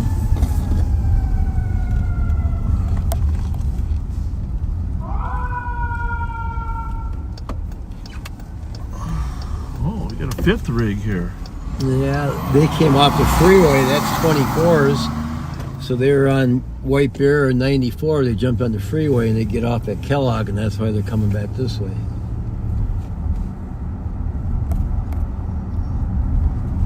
And they'll all be going back into service pretty quick. It didn't look like there was any serious smoke. I didn't smell anything or see anything. But they take them all serious, just in case, you know how that is. Yeah. Fire department has 3 shifts, A, B, and C, and today's the A shift working. So I recognize those other gentlemen when we found the unsheltered individual, they're A shifters.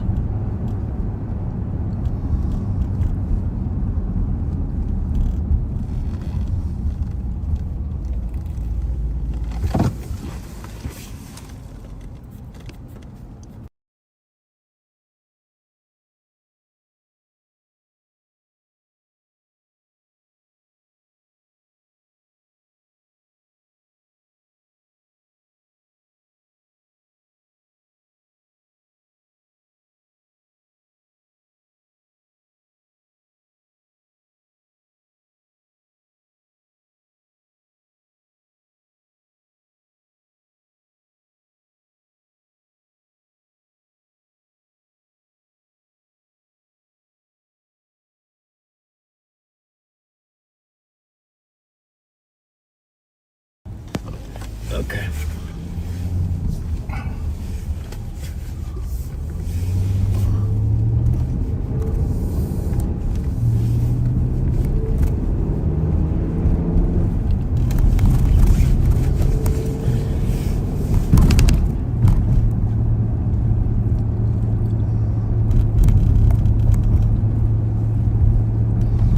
Yeah, they're still there. Well, there's so many ways that smoke can be generated too. That's No. the thing. The police was Eastern District was back there, right? Years ago. Well, there was the force unit was up here. Don't you remember the force unit? I thought they were back there for a while, the Eastern District, before they built up here in Minnehaha. Well, it was on. Remember the whole fire station way up there on Flandreau and 7th? It was there. Yeah. Oh, sure. That's actually old 24. Well, you might be right about this before they built it over there. Yeah. I didn't work this district. I was over in the west sector. Well, there was a big fight between Ward 6 and Ward 7 because everybody wanted it in their district, you know, for safety. And if you notice, they put it on Minnehaha, which is a dividing line for Ward 7 and Ward 6 for city. So that way it was equally split. But it seemed to be at the time a big asset if you could have it in your neighborhood. Yeah. But, you know, speaking of something that's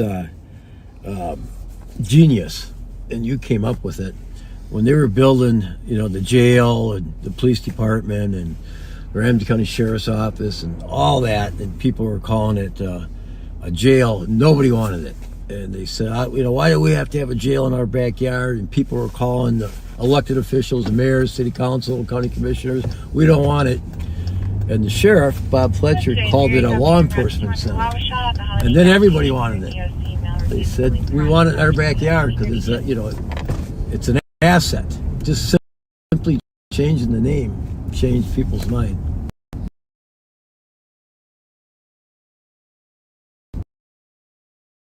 Well, Remember that, no, but that's exactly I how... do remember that. And it's, besides changing the name, let other assets there besides just a jail, patrol assets, people in neighborhood position against it, you know, basically saying we don't want a jail in our neighborhood. Changed the name and everybody wanted it. 534. Fortunately, the police department came and part of that complex too. Yeah.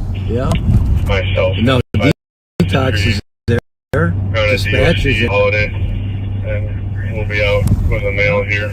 You know, Jolly Man Jean, the property manager that you and I worked with. Yeah, sure. Quality guy. Yes. Quality guy. Yep. We really miss him.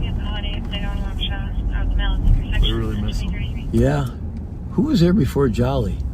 Was it McKenna or is he elections? No, he was property man. He was elections and Taxation. Elections taxation. Lou McKenna. Yeah. Taxation. Ready for work code 4. I don't know about who was there. Property management. It was a big name. I can't remember now, but it's been a while. But We're yeah. on case. We're on case. Part of, this is like the dividing line between Harding and Johnson, right? I don't know if case was the line, but there was a line, right? There was a line. It's pretty close. I don't know if it's case today, but it's either way, it's very close. Yeah. Yep. I don't know what it is today. Same with Now they kind of let you go wherever you want to go, right? yeah, I think you can. When I was growing up, yeah, there was definitely a line. There was a line for Hazel Park Junior High and Mounds Park Junior High. I mean, there was a line for everything where you could go. Yeah. Hey Siri, call Mike Whistler. Maybe a Hill Murray game tonight. No, I think he's here tonight. But you're right. If he was the Hill Murray game, I think there is. Because you know He might be coming after. my nephew's, Joe Miller's nephew's on that team. Tom Miller. Yep. Yes, sir. Yes, sir. Are you working or are you at hockey? Yep. No, I'm working. I didn't go to hockey for one split second. All right. Well, you're live on patrol, so don't go into any more detail. Yeah. Hey, right. what's our status down there? Well, I'm happy to report that we've got probably a dozen or 15 men already in our care and resting comfortably, and there's probably maybe 10 or perhaps a dozen females already in our lobby as well. Okay, so 30 basically, 25, 30 total. Yeah. Yep. 25, Yep. 30 total. All right. Keep me posted on the numbers. Yeah, very good. I thought maybe you'd been made aware of this little one-off that we're dealing with, and I can get you on the side with that. But anyway, yeah, I'm around all night. Do you need to talk to me about it, or you got it covered? Nope, got it covered. Okay. All right. Thanks, buddy. Yeah, call me anytime. Take care. Bye. Bye-bye. Oh, I didn't know he was on duty tonight. Thought he had hockey, but I must have been wrong, mistaken. What day of the week is it? Thursday? Thursday. They play on Thursday, don't they usually play Fridays? Yeah. Tuesday, Friday? I don't know if it's... Well, they play Saturdays a lot. Yeah, sometimes Saturdays. Saturdays a lot. But either Fridays or Saturdays. And Mike's son is on the team, the younger one. And they're pretty good this year.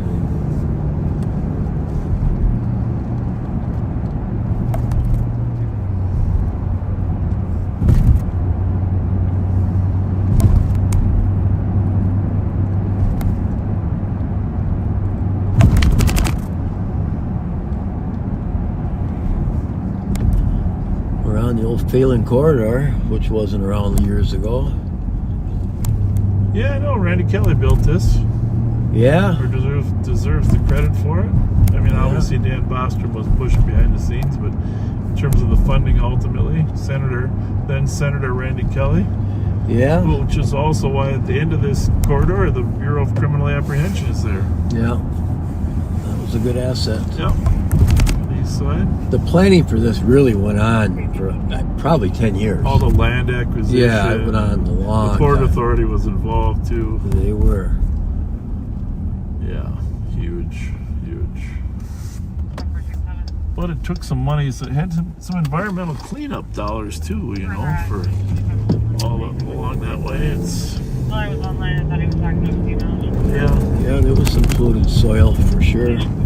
That's why you don't see any residential, because the requirements are totally different on polluted soil if it's for residential use versus commercial.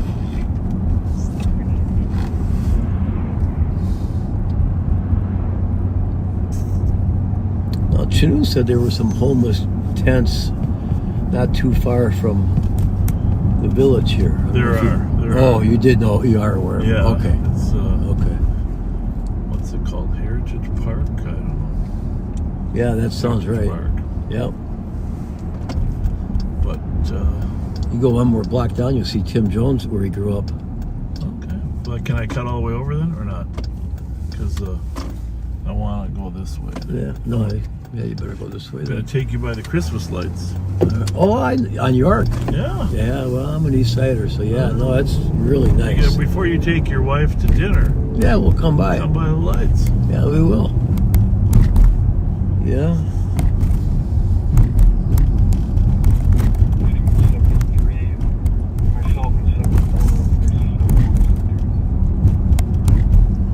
Been to Jerry's many times, produce. Yep.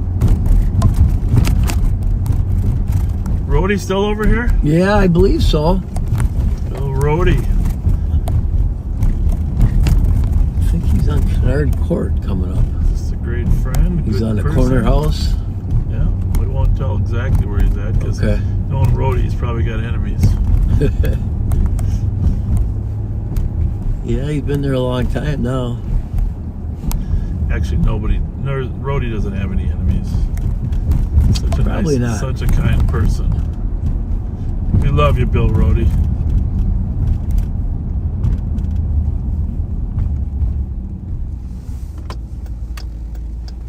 Yeah, Rhodey and Moose have been at Strauss for a lot of years now.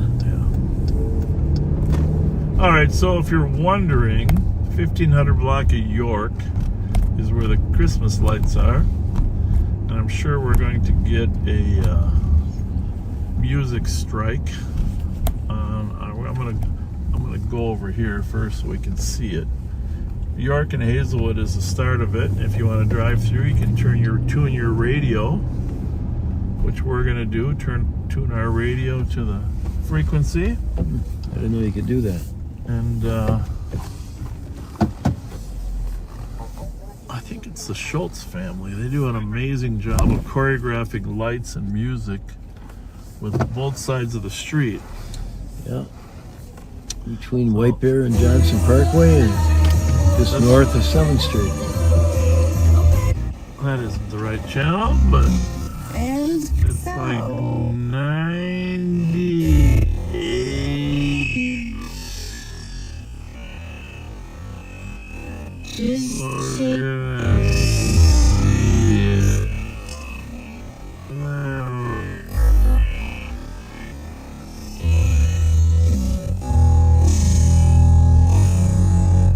They go 12 plays, 70 yards. They use up 5 minutes and 24 seconds on. Why is my phone talking to me? There we go. All right. Think you have it? So, what's it say over there? 91.5, right? Yeah, we're not there yet. 91.5. Okay. This is cool. We are going to get a strike. We do not own the music, but it's public display. Oh, there we go. We're going to wait till we get one of my favorite songs. But you can see how the barking of the dogs is tied to the trees. I think the dog's singing Dashing Through the Snow. What do you think? I agree, yeah. That's what the dog is singing. Never heard the song before either, with a dog barking. Yeah, it's new. Might not even be copyright protected, huh? I don't think so. We're going to wait on that. It's not on Cool 108, I know that. They got some great music here, though. We just got to... Yeah. Here we go. Here we go.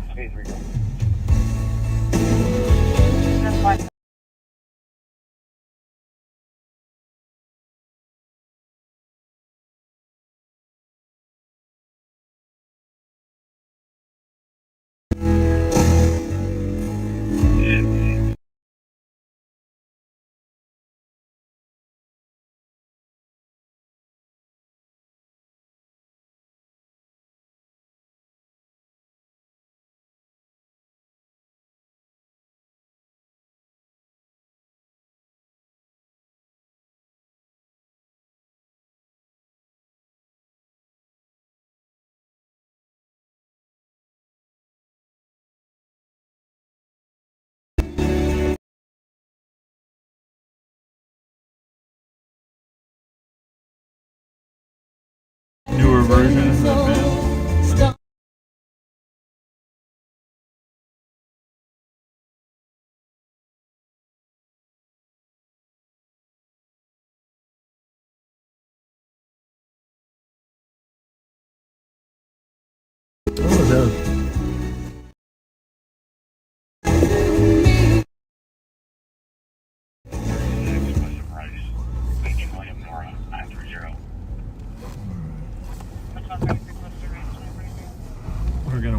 one more song.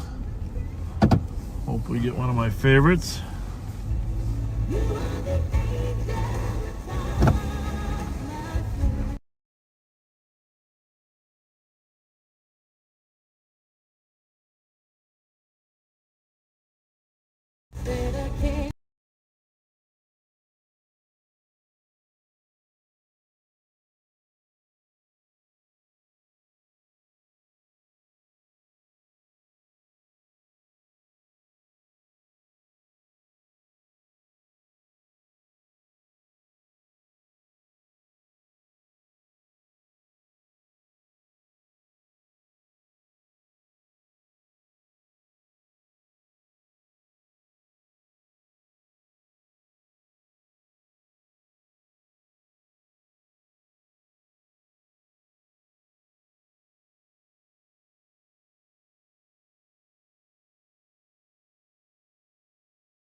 Going up there. Yeah. Nice. Santa going up there. Yeah, very nice. Yep. Very good. Yep. All right. You do a nice job. Thank you. We'll give you a little publicity. So tell us about the food show for the donations. What kind of stuff do you like?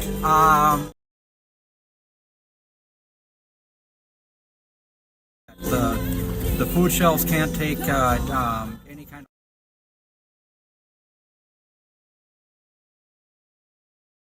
You got a cooler that they can drop it off in. That is correct. Yep, and we do cash donations too, and 100% of the money.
I don't think I could do it. I normally buy a string of lights and one goes out, they all go out.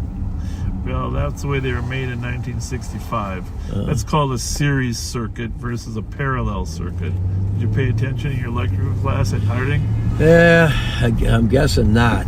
Since I'm normally outside freezing, taking one bulb at a time and putting it in the little sockets until they all light up. Here's the most important thing. Do not let your wife try to take the lights down by herself. Okay? Okay. Okay? I don't think... Because if she slips, the ladder falls out from beneath her. It's not going to be good. I concur. Okay? I don't... Of course, that happened to my wife. Oh, it did? Oh, yeah. Oh, no, I didn't know that. Oh, yeah. Good tip, then. Yeah, no, it was a little sand on the driveway, and she decided to go up there on a nice spring day or get those lights off the garage. She didn't need me. She just needed somebody to hold the ladder. Yeah, so she fell. first. She broke a couple feet. Wasn't good. No, Wasn't good. Terrible. Wasn't good. We went to the doctor. Doctor said, Mrs. Fletcher, looks like you fell on all fours because your hands were. Oh. You fell on all fours when you fell off the ladder. I said, Doctor. I handed him the mirror.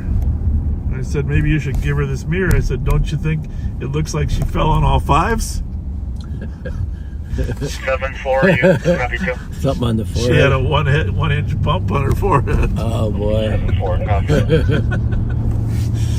Hey, they'll take you one more. There's one that's flat on foot. It's close to Burrill there, so if you come out on over there. Have you seen our new fire station? Copy It's right that. up here on Ross, and I have seen it, but it's going up Oh, as we speak. it's It's cool. just on the other side where the Viaduct used to be, the Viaduct bar, and the brand new station going in there. You know, your old fire station at Flanders and 7th is where our police precinct was in the 70s. That's what you said. I know that station well. That was old 24s. Yeah. Remember Oh, it's Mike's bar here?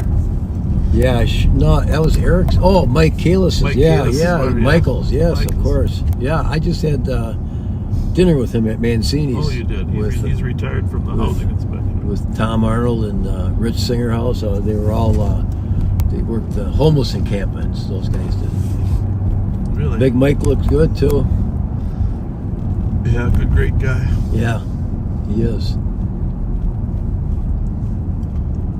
Am I getting close to your fire station? Yeah, you'll see it. It's right here to the left, but we can go down a block and come down Ross, and then you'll see the old one. Is that it there? Or the back of it or not? No. Is it a big thing? Yeah. If you take a left here, Yeah. to the right, you're going to see old Station 7 that they're in right now, but they're going to end up bulldozing that and going right across the street to this new station. It's coming up. Port Authority bought this So this is property. the old station? Yeah, and they're still in there. Okay. And they're going to move across the street to right Oh, here. yeah, this is a beautiful setting. It's going to be a nice, Good for you guys. brand new building. Jeez, that's a monster. Huh? It is. Holy yeah. mac! How many rigs you gonna have in there? 3 rigs. There'll be a medic rig, an engine, and a ladder truck. Okay. There's going to be some outreach stuff going on in there, and Okay. Oh, yeah, that's good. You're gonna have some community space. and Yeah, stuff? yeah. Okay. Oh, yeah, that's good. You're gonna have some community space. and yeah, stuff? yeah, we're going to have some Oh, good community. for you. The fire chief, Butch Where Yanks. are we gonna cook Dennis Kessler's crappies? He worked at this station for a lot of Yeah, years. a little bit. He's mostly on 7th, down West 7th, but yeah, he did. Yeah, work at here. Tens. That's a restaurant yeah. now. You're right. Yeah, but Yeah, he was quite the character, Dennis. Yeah, he was my captain many years ago. Worked on Ladder 24 with him on White Bear and Suburban. Right now, 40.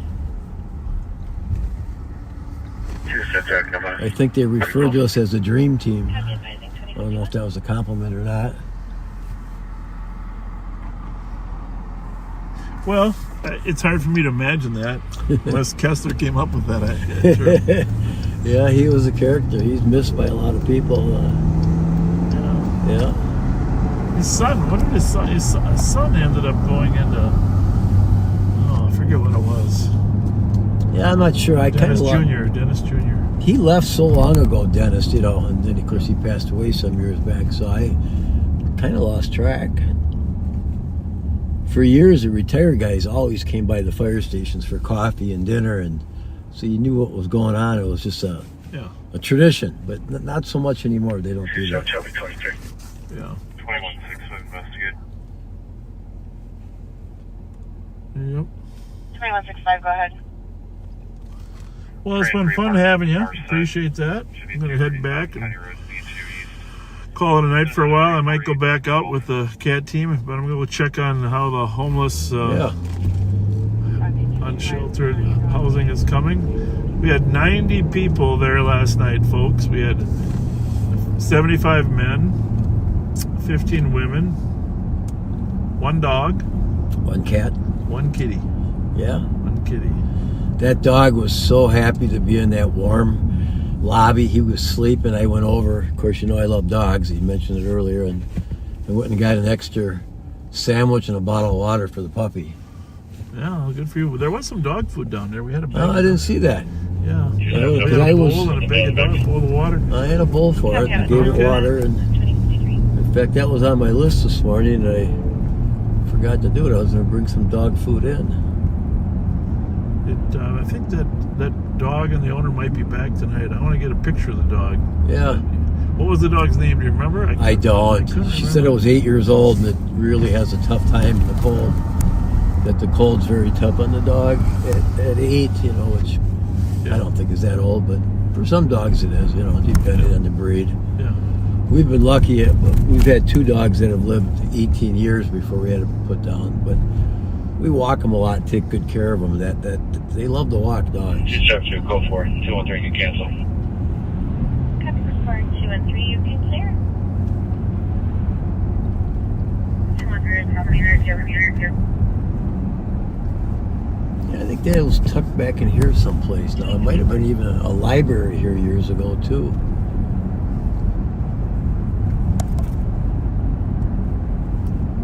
Full shot of the skyline. Before we go there, I'm going to swing through this encampment. Yeah. Down here off of 7th and Payne. I was born in this hospital, this building, when it was St. John's Hospital. Really? Yeah. Metro U was a hospital, St. John's, That's as right, you well before know. they moved out there, yeah. I was born there. Yep. Might be a few years ago. Yep. I was born over in Midway Hospital. Yeah. On the side of town. Transport, when I came on the fire department, we had Midway, we had Bethesda, St. John's, we had Mounds Park at hospital, where the Marion Care Center is. Yeah, you're right. There was a lot of hospitals, and they kind That's where of. the officer got shot. Yeah. Well, it's probably years ago. I That's was working security there. Yeah, a Maplewood officer was working off duty, I believe.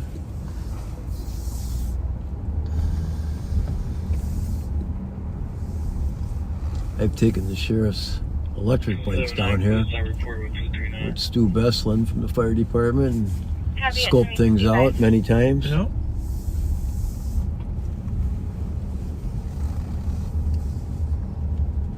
And you can get turned around down here too, by the way. Well, if we go left, we go through Sweet Hollow. Okay. That goes under the bridge, the Sweet Hollow. This is the right. This goes underneath 94 Bridge and then over where the 3rd Street Bridge was. We have 3 large encampments. Why don't you let this person know that we have shelter at the law enforcement center? Hey, we have shelter at the law enforcement center.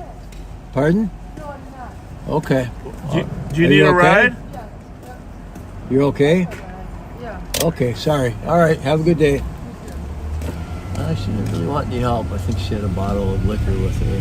Yeah. She didn't seem to want to be bothered, so you can kind of imagine this encampment. You see it there? Oh, yeah, I didn't realize it was that big at all. It's huge. No, I did not realize it was that big. It's huge, and obviously there's fire going and propane and wow, a lot going on there. Yep. Was there a produce place down here years ago? Oh, yeah, there's still, there was. But yeah, there's a lot more now. I didn't realize it was this big. Yeah, it's a little bit of encampment here, right? Yeah. But most of these people do not want to come to the law enforcement center. No, that's what I've been told. But Rev has been bringing them some supplies. You see that fire over there? Yeah, I can smell it. There's a few fires going on, which is good. It'll keep them warm. We won't spend too much time down here, but they've all been told they can come. Yeah, they've got some. That's a big fire over there. It is. Better for a real fire than a propane. They're probably cleaning up an awful lot of brush and debris around here. Yeah, fire's the way to go. I mean, as long as it doesn't spread. As a district chief, we used to get calls in certain parks that there were, people having fires down in the woods and that. And in the wintertime, I never put them out. And the homeowners would be mad at me sometimes, like, "Why didn't you put it out?" They said, "Well, it's 10 below zero, and they're homeless, and it's cold. And it's safer than a propane tank." That's the So other thing. I didn't put them out, which it was against the city code at the time. You're supposed to put them out if it's not a recreational fire or for cooking, but times have changed. Yeah. Nobody's found the solution yet. Sadly, folks, the state of Minnesota had a $19 billion, what do you call that? Overage? Surplus. And now we have a deficit. $19 billion surplus. 1 to 3 on 2. And we weren't able to solve many of them. No, they spent it all. Now we have a deficit projected. Up. Well, I think Next it's year, 600 million mainly spent. surplus projected, but So it there's no way I can doesn't. get I mean, the thing is, long run, there's a deficit because of all the new spending that they put in place. Sure. So you got to keep up with the taxation has to keep up with the new spending. But here's the thing: $19 billion in a surplus, and we couldn't fix or address. You could have built an entire town for the unsheltered with that money, right? Well, yeah, it was a lot of money. They could have done a lot of great things. $1 billion. But you know, the COVID relief money too, I don't know what you call it, American Rescue dollars or something, but a lot of that got wasted. Could have been put to good use. Totally wasted. Law enforcement didn't really get any of that money. Well, public safety. Yeah, we couldn't even buy winter boots for the patrol officers with that money. There was so many restrictions they had. Oh, you are correct. And they still have some of that money. I think they lose it fairly soon, but they still have some. Yeah. Well, yeah, I wasn't happy with some of the decisions about the COVID money, but that's a separate issue from the state not addressing the unsheltered homeless issue. But you know, unless you see and deal with people on a daily basis that are in this situation, they don't get on the radar. You know, I'm really not that surprised. I remember last year when we were out picking up folks and there was a blizzard and it was bad. Yeah. The MTC buses decided to not run that night. Of all nights, it's the only night that we really have to have them. Yeah. And they decided not to run. And so there were people that got off a bus at 7 o'clock and thinking at 8:15 they're going to catch another transfer, and that bus never came. Right.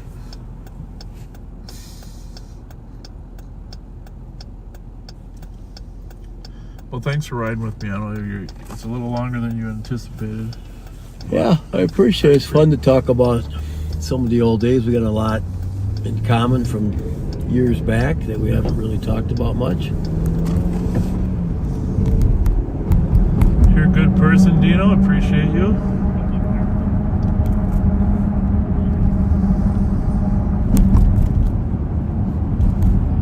I think that Subway is still open, by the way. I was going to mention. It might be, but it's not. It's closing. Well, I don't know. Oh, okay. Because you'll see. It's closing. Well, I don't know. Oh, okay. Because you'll see there's a separate building.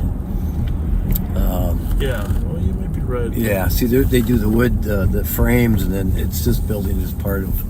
Okay. This is where the showers are going to be and stuff right here. There? I believe. Yeah. Okay. And it's all. I said a skyway, There's but the connection. Yeah. it's just a hallway, but still, it's nice. That's going to be great. Yeah. It's going to be great. It's a good location. Good location. They can walk up. See right there, our law enforcement center tower is right square in front of us. Oh, sorry. There. Now you can see it. Right square in front of us. You know that swish of that tower there? It's very important to the design of this building. You ever notice that No. There's a slight curve. This one right here, it's a tall tower. Yeah. There's a slight curve there. It's called the swish. Oh, I didn't know that. Old architects Yeah, wanted that swish in there. they're pretty famous. Yeah. Yeah, I know who they are. They were in Lower Town for a long time. Yeah. I don't know if they're there anymore though. Well, Backseaters, we're going to sign off for a while. I might be back later here. But Dino, I want to thank you and for joining us for a while. Yeah, I had fun. Thank you for having me. And all you got to do when you say goodbye is hit those 2 red buttons, those 2 red squares. Okay. And then we'll be off. So, Yes, sir. Are we signing off then? yeah, we're signing All right. off. Good night, folks. Thanks for having me.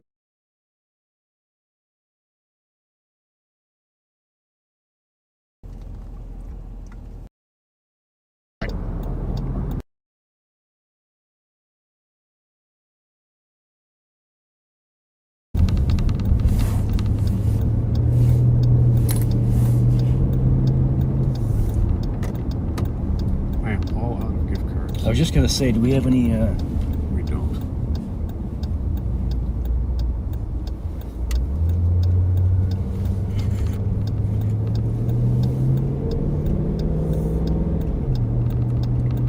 So Ramsey County is geographically the smallest county in the state of Minnesota. It is the most densely populated county in the state of Minnesota and one of the more densely populated in the country. It's got about 550,000 people, and I'm not sure the square miles. I knew at one time. I did too. But yeah, it's on the map. It's like one of the smaller counties, but then the second largest in Minnesota, right, as far as population-wise. Correct. Next to Hennepin County. Correct.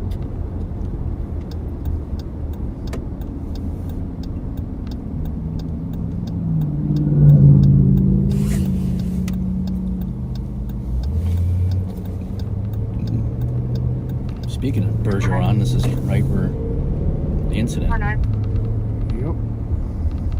Cleared by. That rock right there is a monument to Sergeant Joe Bergeron.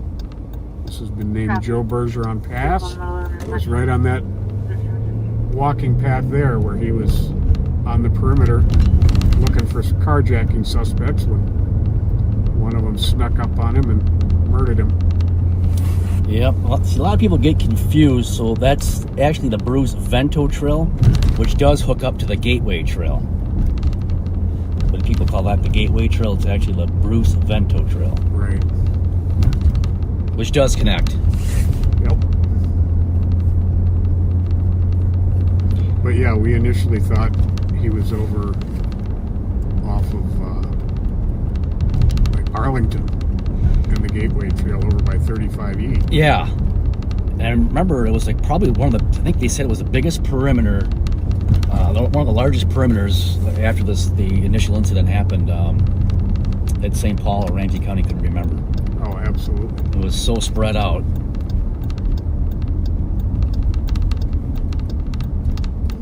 The way it was set up.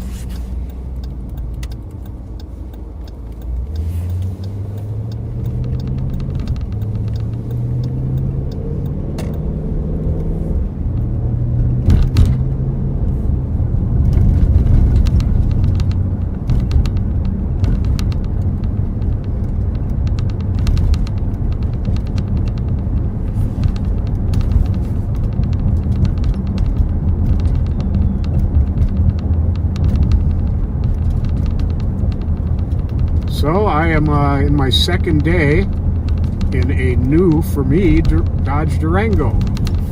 Pat, do we have our rears on by chance? Or what? Our lights? We do. I don't know who saw that, but I'm assuming that's the car wash, right? Yes. Well, Well, thank you. Was that from a backseater? Or? no, Hayden squad. Well, thank you, Hayden. Where is he at even?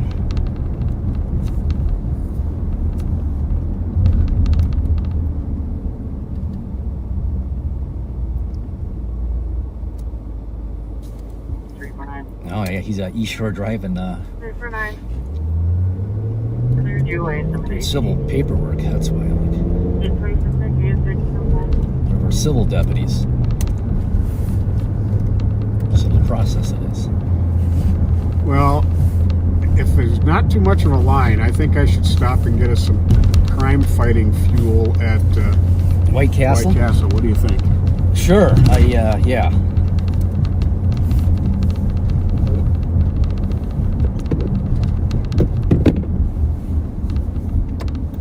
Used to be White Castle Wednesday, now it's White Castle Thursday. Doesn't rhyme as good, but.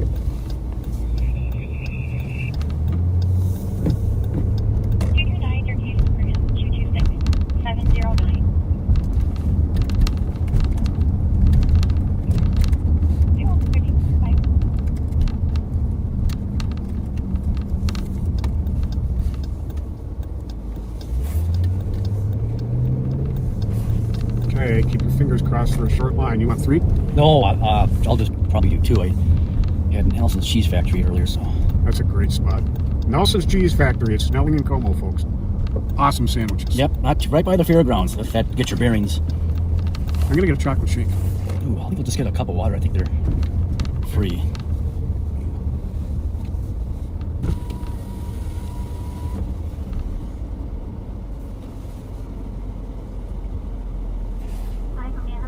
I would like 4 of those delicious jalapeno cheeseburgers, a small chocolate milkshake, and a cup of water, please. And that's it. Thank you. Want me to get a pit? Nope. I was hoping you'd say that.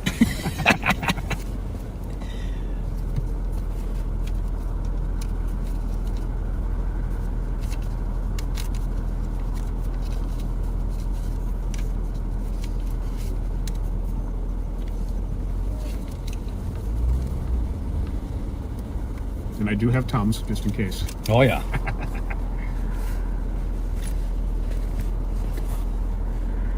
Ah, there's it. There it is. Oh. It was underneath my water bottle. No, I think I'd forget my head sometimes if it wasn't attached to me. Ugh. I have literally, there are times I leave my house to go to work and have to turn around and go back 4 or 5 times for stuff I forgot. Yeah, I've done that, and then occasionally I'm like, did I close the garage door? I'm not too far away. I better just go back and check just to see. Yep, it's closed. You know, somebody sent me a funny little meme today about it talks about the attitude of cops depending on where they are in their career. Mm-hmm. And it's titled 4 hours into the shift. Oh. And there's a woman on the phone and she's asking, how's your day going? And a 5-year cop is going to say something like, I'm hunting the evil that they pretend doesn't exist, babe. And a 15-year cop is going to say, well, we did that scene from Super Troopers on a traffic stop. Meow. And a 25-year cop, can you check the bathroom? I think I left my gun there.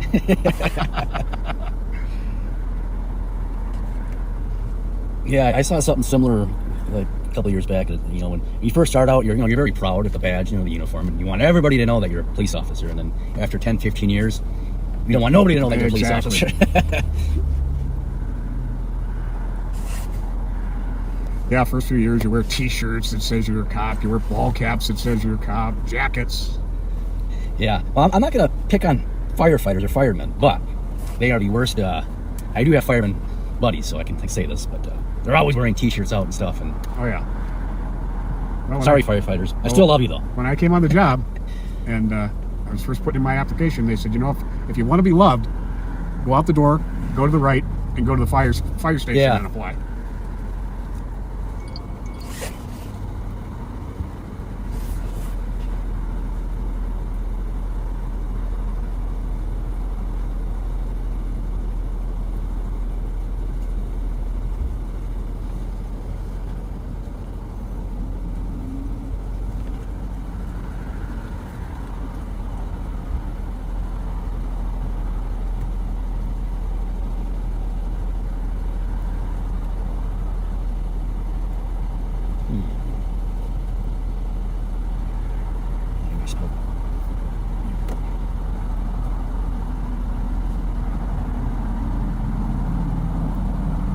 We definitely love our firefighter brothers and sisters.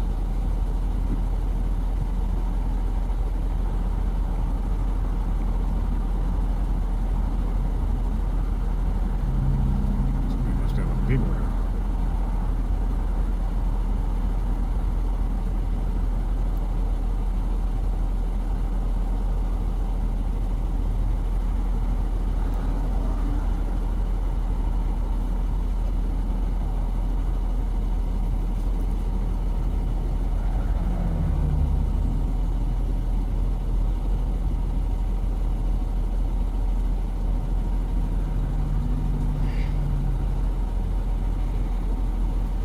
We're making some deliveries right out this window here. I don't know why they don't keep doing it.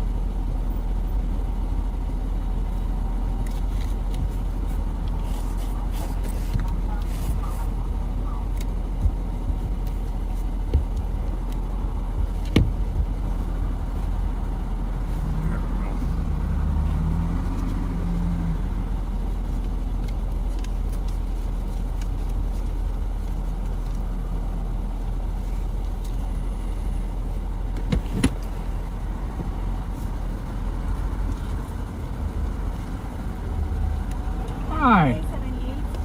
You keep the change, and thank you for your service.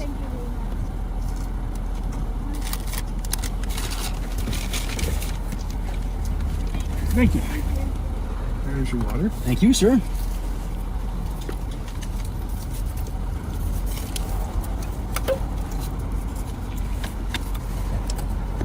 There is a new Asian restaurant up here where Great Moon Buffet?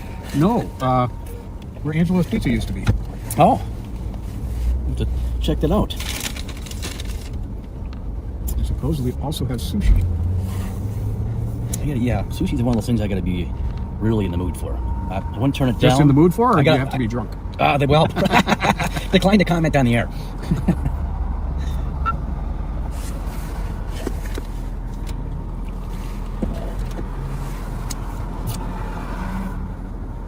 This is more like chocolate ice cream. You can't even get it through the straw.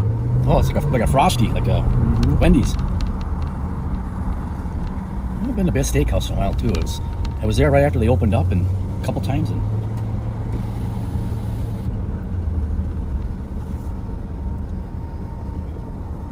No, don't get White Castle out of the freezer section, no matter how much you may be craving. It's just not the same. yeah, no, definitely not. I've given it, I don't know, 3, 4. I'm like, I'll try it again. Maybe I just got a bad frozen, non-tasteful batch. Tried it again, and then finally I just gave up. Like, it's not the same. Long's Combo Roll Cuisine. If anybody's been there, let us know how it is. And yes, Vince, you're right. There's a new Asian place where Savoy used to be at 3rd and White there. Snag one of my White Castles. Oh, these are warm and steamy. Nice. Oh, here you go. I need that.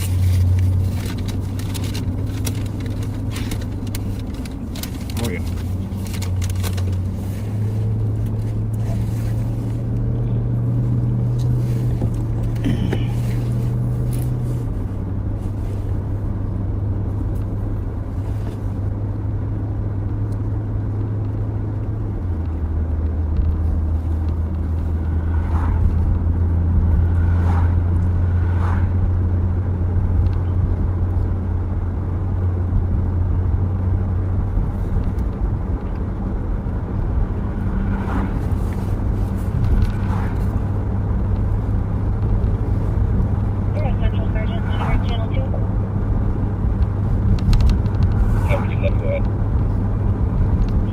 This is a good spot.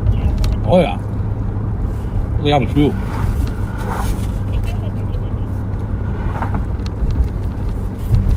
Yeah, if they had one of these closer to my house, or if that was more convenient, it would once a week. But then I might get sick of them.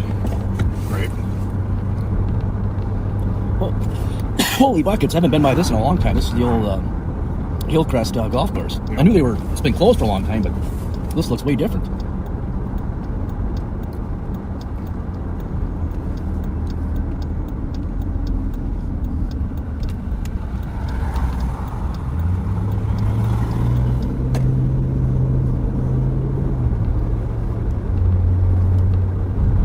And what's going in here is like just housing, right? This could just get developed? Yes, I believe so. I think a mix of affordable and market priced. Well, that land looks a lot bigger without all the trees are wide open. Yeah, It's a big area.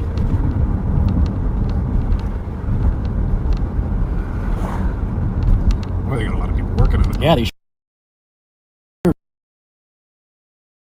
do.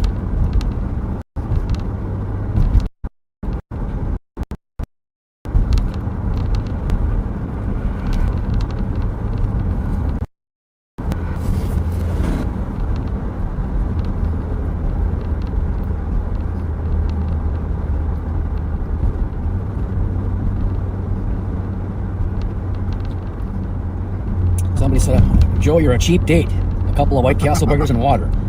Thank you, but like I said, I did have Nelson's Cheese Factory. I had a hero sandwich earlier, but it's hard to pass up White Castles as well.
from the trees.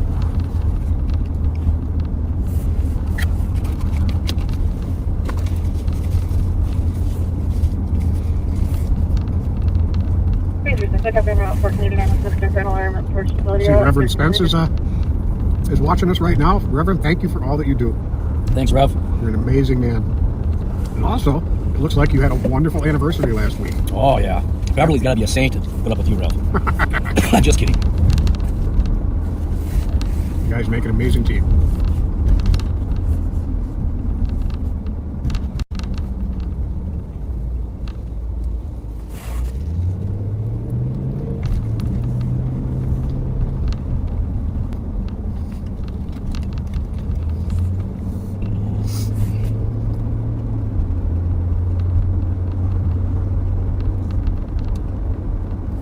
Yeah, I was even seeing down in Florida this week, it's gotten cold. You know, cold for them overnight is, if it's 50 or 48, 50, that's freezing cold in Florida. And they were turning on their furnace. And some said it was their first time in a long time, or over a year, or a couple of years. You know, depending on where you're at in Florida. But yeah, I'd imagine having to turn on your furnace is a rare thing. Yeah, you pretty much run your air conditioning year round.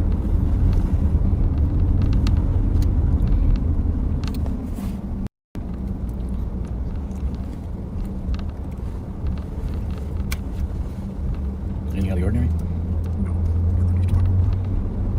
Ah. You're right. Huh. Sure do. Mm-hmm. 356. 356. Texas 2121 North Park Drive for 911 only phone to 19 meters.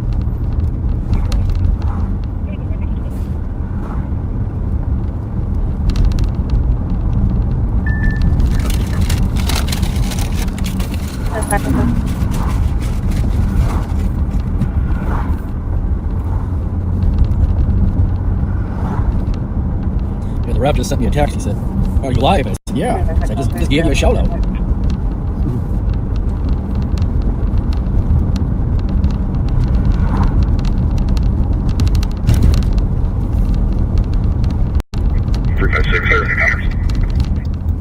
you. Is this place closing or something? I don't think so. I don't know. Something looks different here. I'm just sitting at the windows. Yeah, folks, I just the Rev just wanted me to pass this on as well. As thank you everybody for the donations, the hats, mittens, gloves, hand warmers, tons and tons of stuff was donated the last couple days to the Rev's outreach team, and we can't thank you enough for all the stuff that you guys donated. It's helpful. I think somebody knitted like an ungodly amount of hats and mittens, and yeah, thank you for that. That had to have taken a long time, and but thank you so much for all that. We appreciate it, and so do the people that received it. And same with the gift cards, the countless gift cards that come in, and it's you know, just if nothing else, just an act of kindness that is appreciated. 40 hand knitted hats is what he and his wife donated. Wow. I'm not going to say his last name because I don't know if he wants me to, but Chad, thank you to you and your wife. That was amazing. Yeah, I heard that. I'm like, wow, the hand knitted.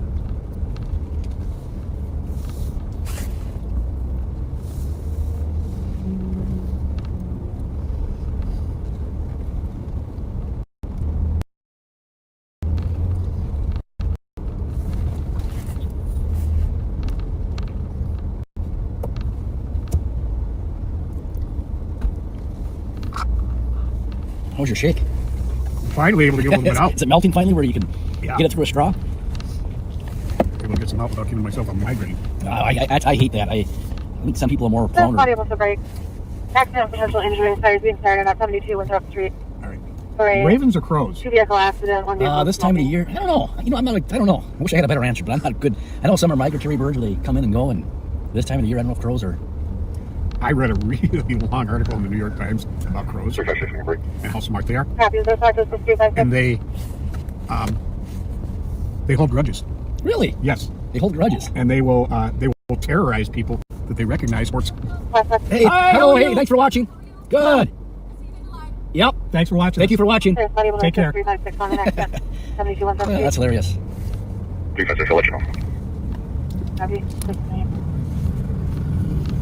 Yeah, there are people who, for years, would be terrorized by crows when they walked out of their house. I think you're pulling my chain. No, I'm trying to think of it's some town on the West Coast, or it might be British Columbia. That's Canada. Yeah. I gotta look that up and research that. They told me. Well, that's definitely not gonna irritate or make a crow mad. I did have a blackbird, I don't know what it was, in my house. I came home from the cabin after the weekend and it was flying up in my my bedroom. Do you have a fireplace? I do. Oh, okay. And someone said, well, even though there's what do you call it, like a fencing or that could be broken. But anyway, I got in my house and I took the screen off and it just flew out. But then I Googled blackbird in house and it wasn't a very good meaning. I didn't like it. Right, you okay? Yeah, she didn't look too happy, did she? Or kind of upset about something. Probably having a text argument or something. Yeah, it scared the heck out of me having a bird in my house.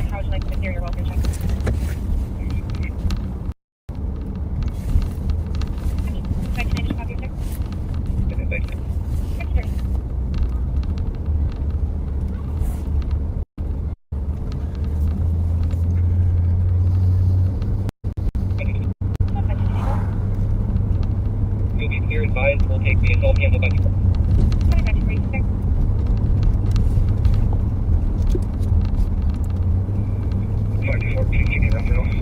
So did you have a good Thanksgiving? I did, yeah, I did. I went to my brother's place and with family, and then later on a bunch of his family or his friends and showed up. So like he's a lot of the hockey people that he knows in the community, and kind of opened his house up after 8 o'clock for a little happy hour, and lots of people coming and going. So it was good. Nice.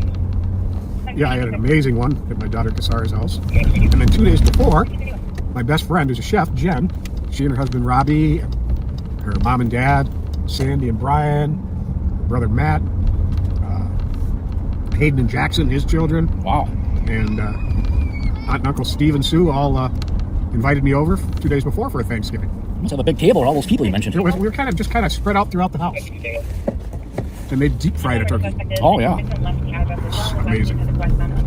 Yeah, I would say the Thanksgiving, that meal is probably up there with one of my favorites. You can't, I'm a mashed potatoes and gravy, the turkey, and then the stuffing. Those are my three main things, and of course a dinner roll. All right. Now, but lots of gravy. Important question that's going to say a lot about your personality. No green beans. No? Okay. I made an amazing green bean casserole with fresh green beans. Yeah. It was absolutely amazing. Is that your question, though? No. Cranberries jellied out of the can? Or fresh berries? Yes, and I go in spurts. I do like them on my toast in the morning.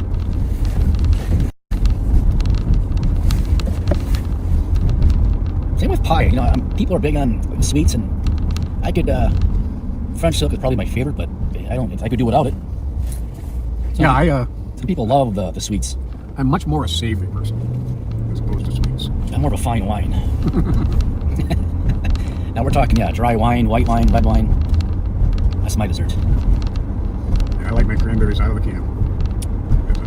Like Jello. Yeah, when I was younger, I liked it more, and then the older I got, it was kind of weird. I don't think I could probably go without. Pecan pie, one of my favorites. Love a good pecan pie. Oh, yeah. Apple pie. Oh, love me some apple pie.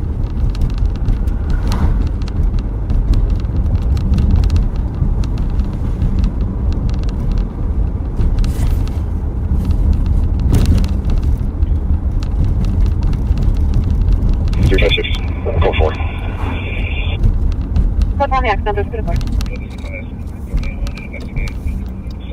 Well, we've been driving by a lot of areas where stolen cars get dumped. We are not coming up with anything just yet. Yeah, there's not a lot in pending either. Good calls in pending that are priority letter. Parking, abandoned vehicle. Good question, Cindy. I do not care for cranberries on a sandwich. It's a personal thing with me. How about you, Joe? I just toast. That's about it.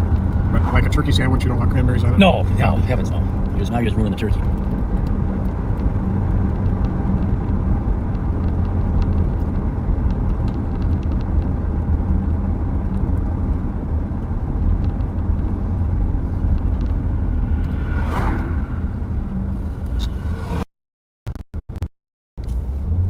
Yeah, Thanksgiving is far and away my favorite holiday. And exactly for the food. Yeah, I could have usually a couple days. By day 3, then it's leftovers. It's all right. But I can definitely have turkey and gravy for easily 2 days. I love getting together with friends and family. Yeah, that's what's, That's more about that family gatherings, get together. And never at a family or friend Thanksgiving has there ever been an argument or fight. Huh.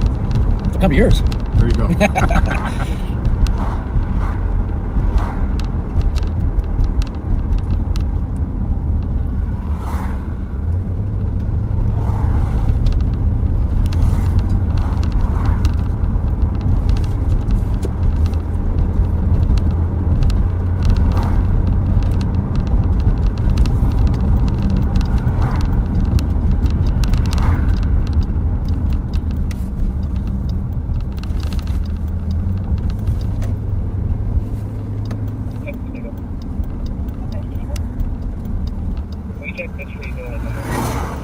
Jesus.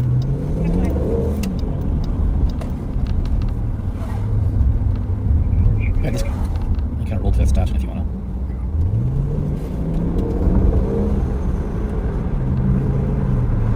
See what it does here.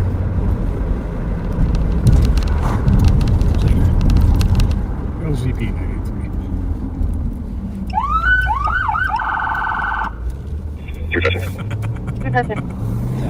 Please add 2 plates as well, please. First of Minnesota, Hotel Bravo, Papa, 665. Second plates, also Minnesota. Wake up call was good Mike enough. Kilo, Yeah, kind of 745. back clear and all that. He's valid. Yeah, he did roll through that stop sign too. He was very much tailgating me for a bit there. 345. If you take Kim out of the car, all of them will be 99, please. Down to 759. 759.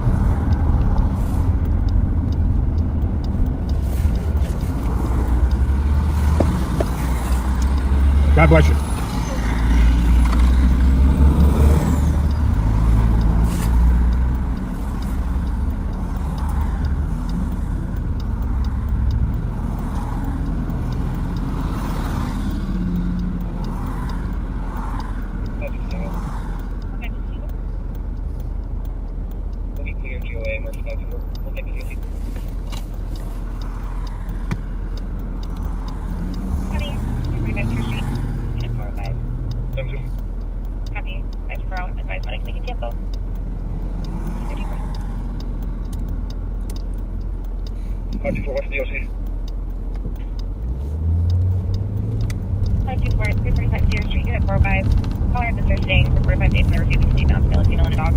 That's the Reds building, right?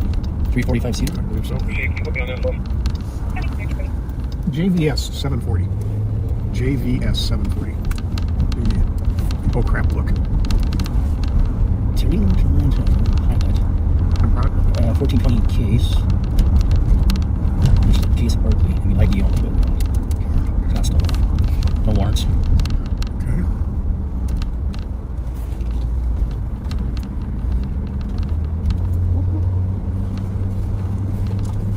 Okay, if I don't quit this chocolate shake, I'm going to put myself stuck in. Yeah, you know, sometimes when I do that too, I have to, I don't know if it's lactose or sometimes it's weird, where I can have ice cream, a lot of it, no problem, and other times I'm like, oh boy, Hector.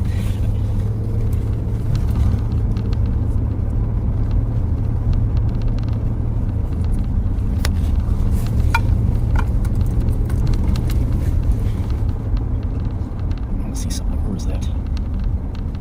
This should be like 1540. Why don't you mute for a second?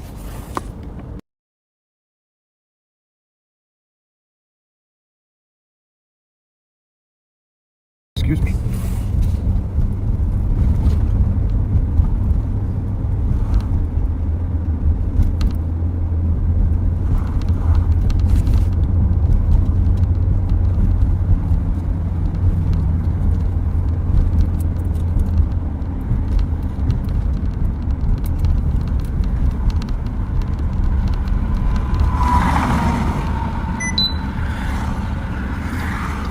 Did you? That was my body. Yeah, no, but does your body cam, like, mine dies, like, within a couple hours, like, just not even on, just buffering. I got it, something's gonna be Really? the firmware or something, because this thing just, Yeah, Sarah can look it up on her computer because and it's, diagnose it. I have it charging all day, and then as soon as I put it on, the battery drains really fast. Like, right now it's at 60, around 84%.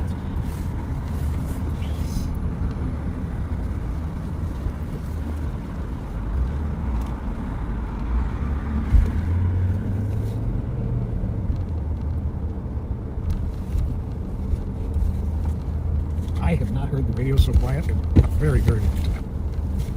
cold weather is the greatest crime fighter there is. Yes, indeed. I'm not watching Pennies either.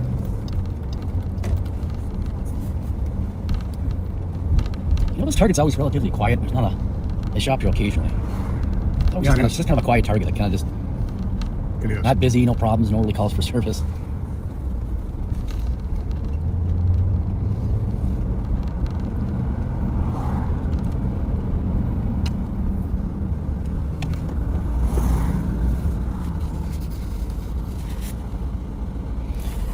There's that Arby's it always has like the reverse drive-through where you go in the other way and come out. You ever notice that?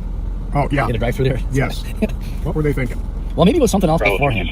Probably. I know it's been Arby's for a long time, but the drive-throughs. You create me. Why is deep fried turkey from Arby's?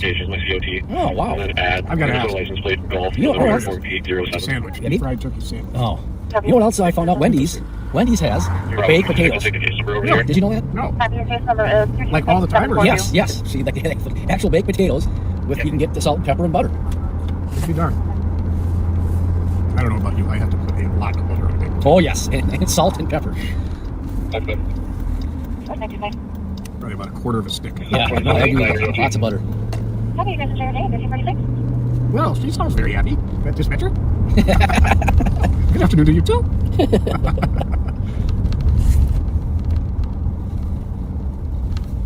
That's got to be one of the most stressful jobs in the world, being a dispatcher. It is. I always say it's one of the most underappreciated jobs in this the sector of EMS, law enforcement, and whatnot.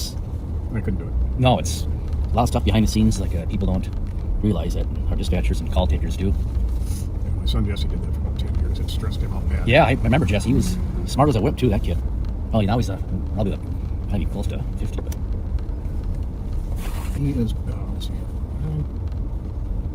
43 right now. yeah, because he was going to be 44. Yeah, but he did that for a long time. I thought it was even longer than 10 years. And he was a light rail supervisor. And now he monitors the power grid as some kind of engineer for XL Energy. Good for him.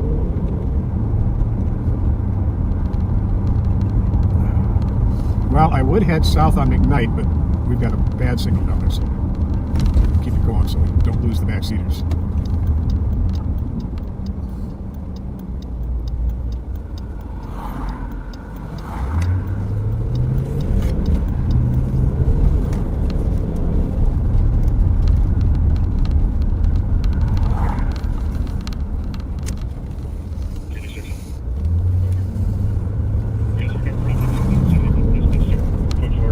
Tango 814. Copy, 640.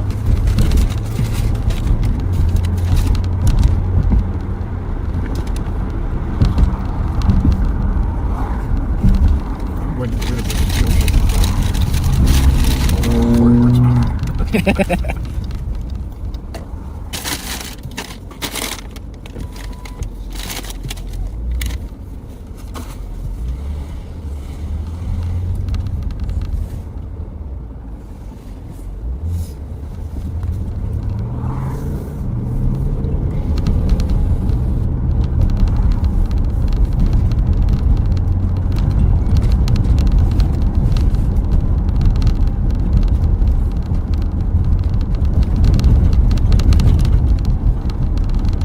You don't see any more pads, the hockey rinks at the playgrounds, the outdoor rinks. Yeah.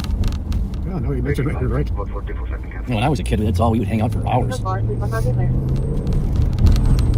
Phelan has one still. I remember being out there skating or playing in the snow with fingers just aching from the cold. Well, maybe kind of used to have. That's where we just were at, and we used to have like 6 of them.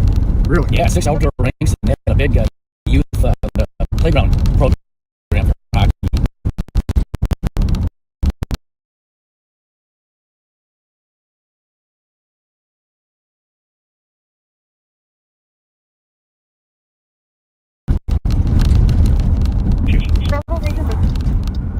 State action report. We'll be back in COT. Copy.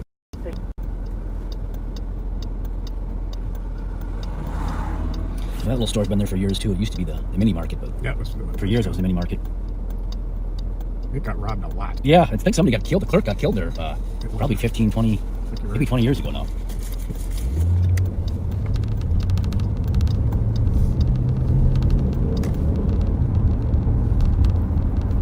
Well, what we're going to do, folks, is we're going to start heading towards the very slowly. Like a meander, just kind of zigzagging. Yeah. Not a straight line.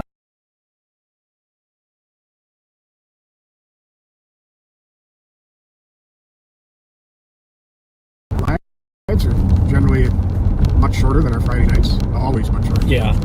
Yeah, I think they got to see Mighty Mike and Steve Lyden was out on Monday. Mike's always a crowd favorite. He's entertaining and funny. And then the sheriff and Steve Linders, yeah. Steve Linders were out yesterday. Yeah. Bonus week. And of course, there's the Bob and Pat show, or educational broadcast show. What a Jeep Grand Wagoneer. Yeah, I like big, huge Tahoe SUVs. Well, a Grand Wagoneer is a monster. Yeah, it is. I like the Toyota Sequoia. That's a nice one. Yeah, if I do, I'm not a huge car person. But I'm trying to picture what that looks like. It's the same category. It's a big SUV.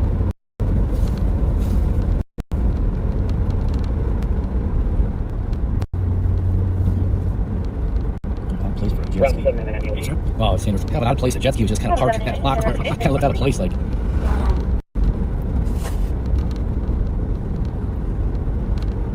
Have you been here, Pat? That new place? It used to be the old Darriette. The old Darriette, but now it's called Bocas. BOCAS. No, I have not been here.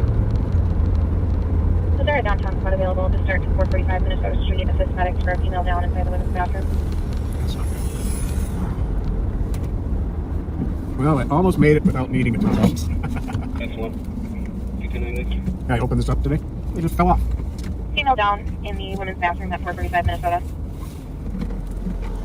You did? No, I'm good, actually, surprisingly. Medics are en route. I'll show you story. Is there a spot back? 21 advice. It seems like my voice is finally getting back to normal after my being away. 550 Tango. What call that would be for a medic or something? Give a case number. 550 Tango, case number 226. See what I know? Yeah, I'm trying to think where that would be at. Somewhere on the east side, but I don't see like an accident or something. Or... Oh, maybe that's a while ago though. An accident. I'll be clearing here. You can send me that last. Interesting. Yeah.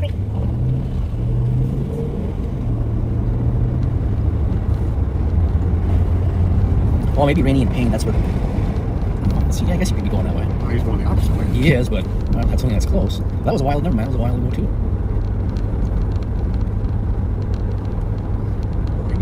I'm stumped on that one. We have to go potty really bad. Qualifies an emergency as in my book.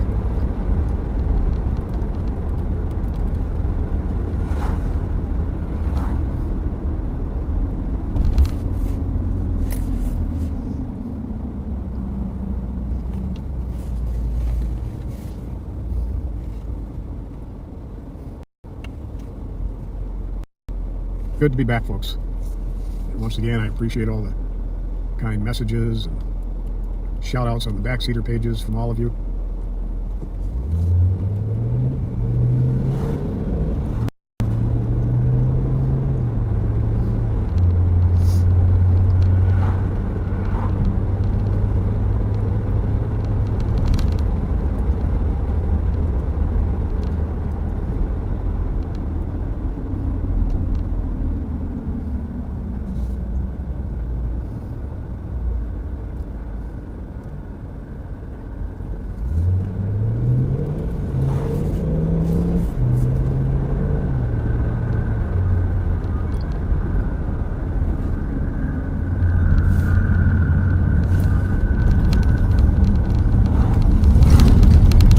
Fight at Como High School between two students, one of whom used brass knuckles. Wow. And there's another incident too at Humboldt with, I think, with two firearms, but none were located, so that was good. Just alleged firearms mentioned in another dispute of some sort, but not good.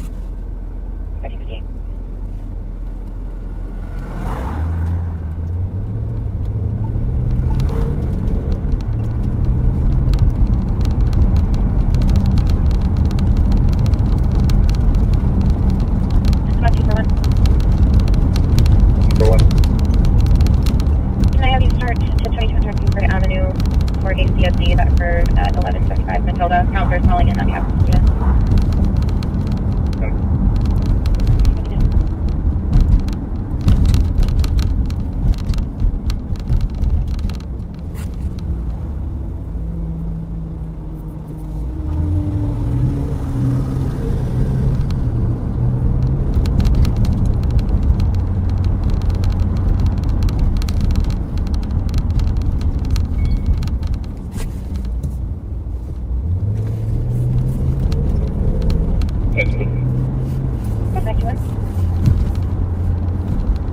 Cancel medics, please.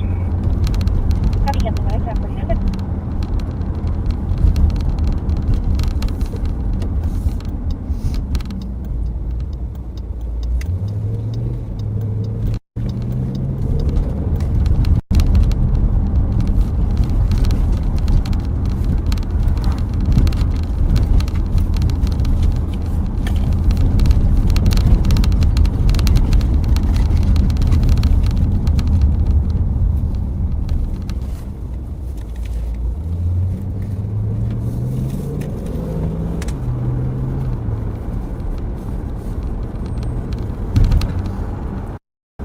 Well, folks, we're going to call it a day.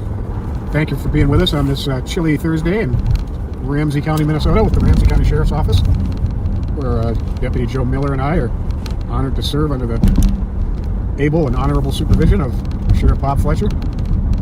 We appreciate you being with us, and we'll see you tomorrow night when we go live. Thank you, backseaters. Thanks for joining us this afternoon. Take care, folks.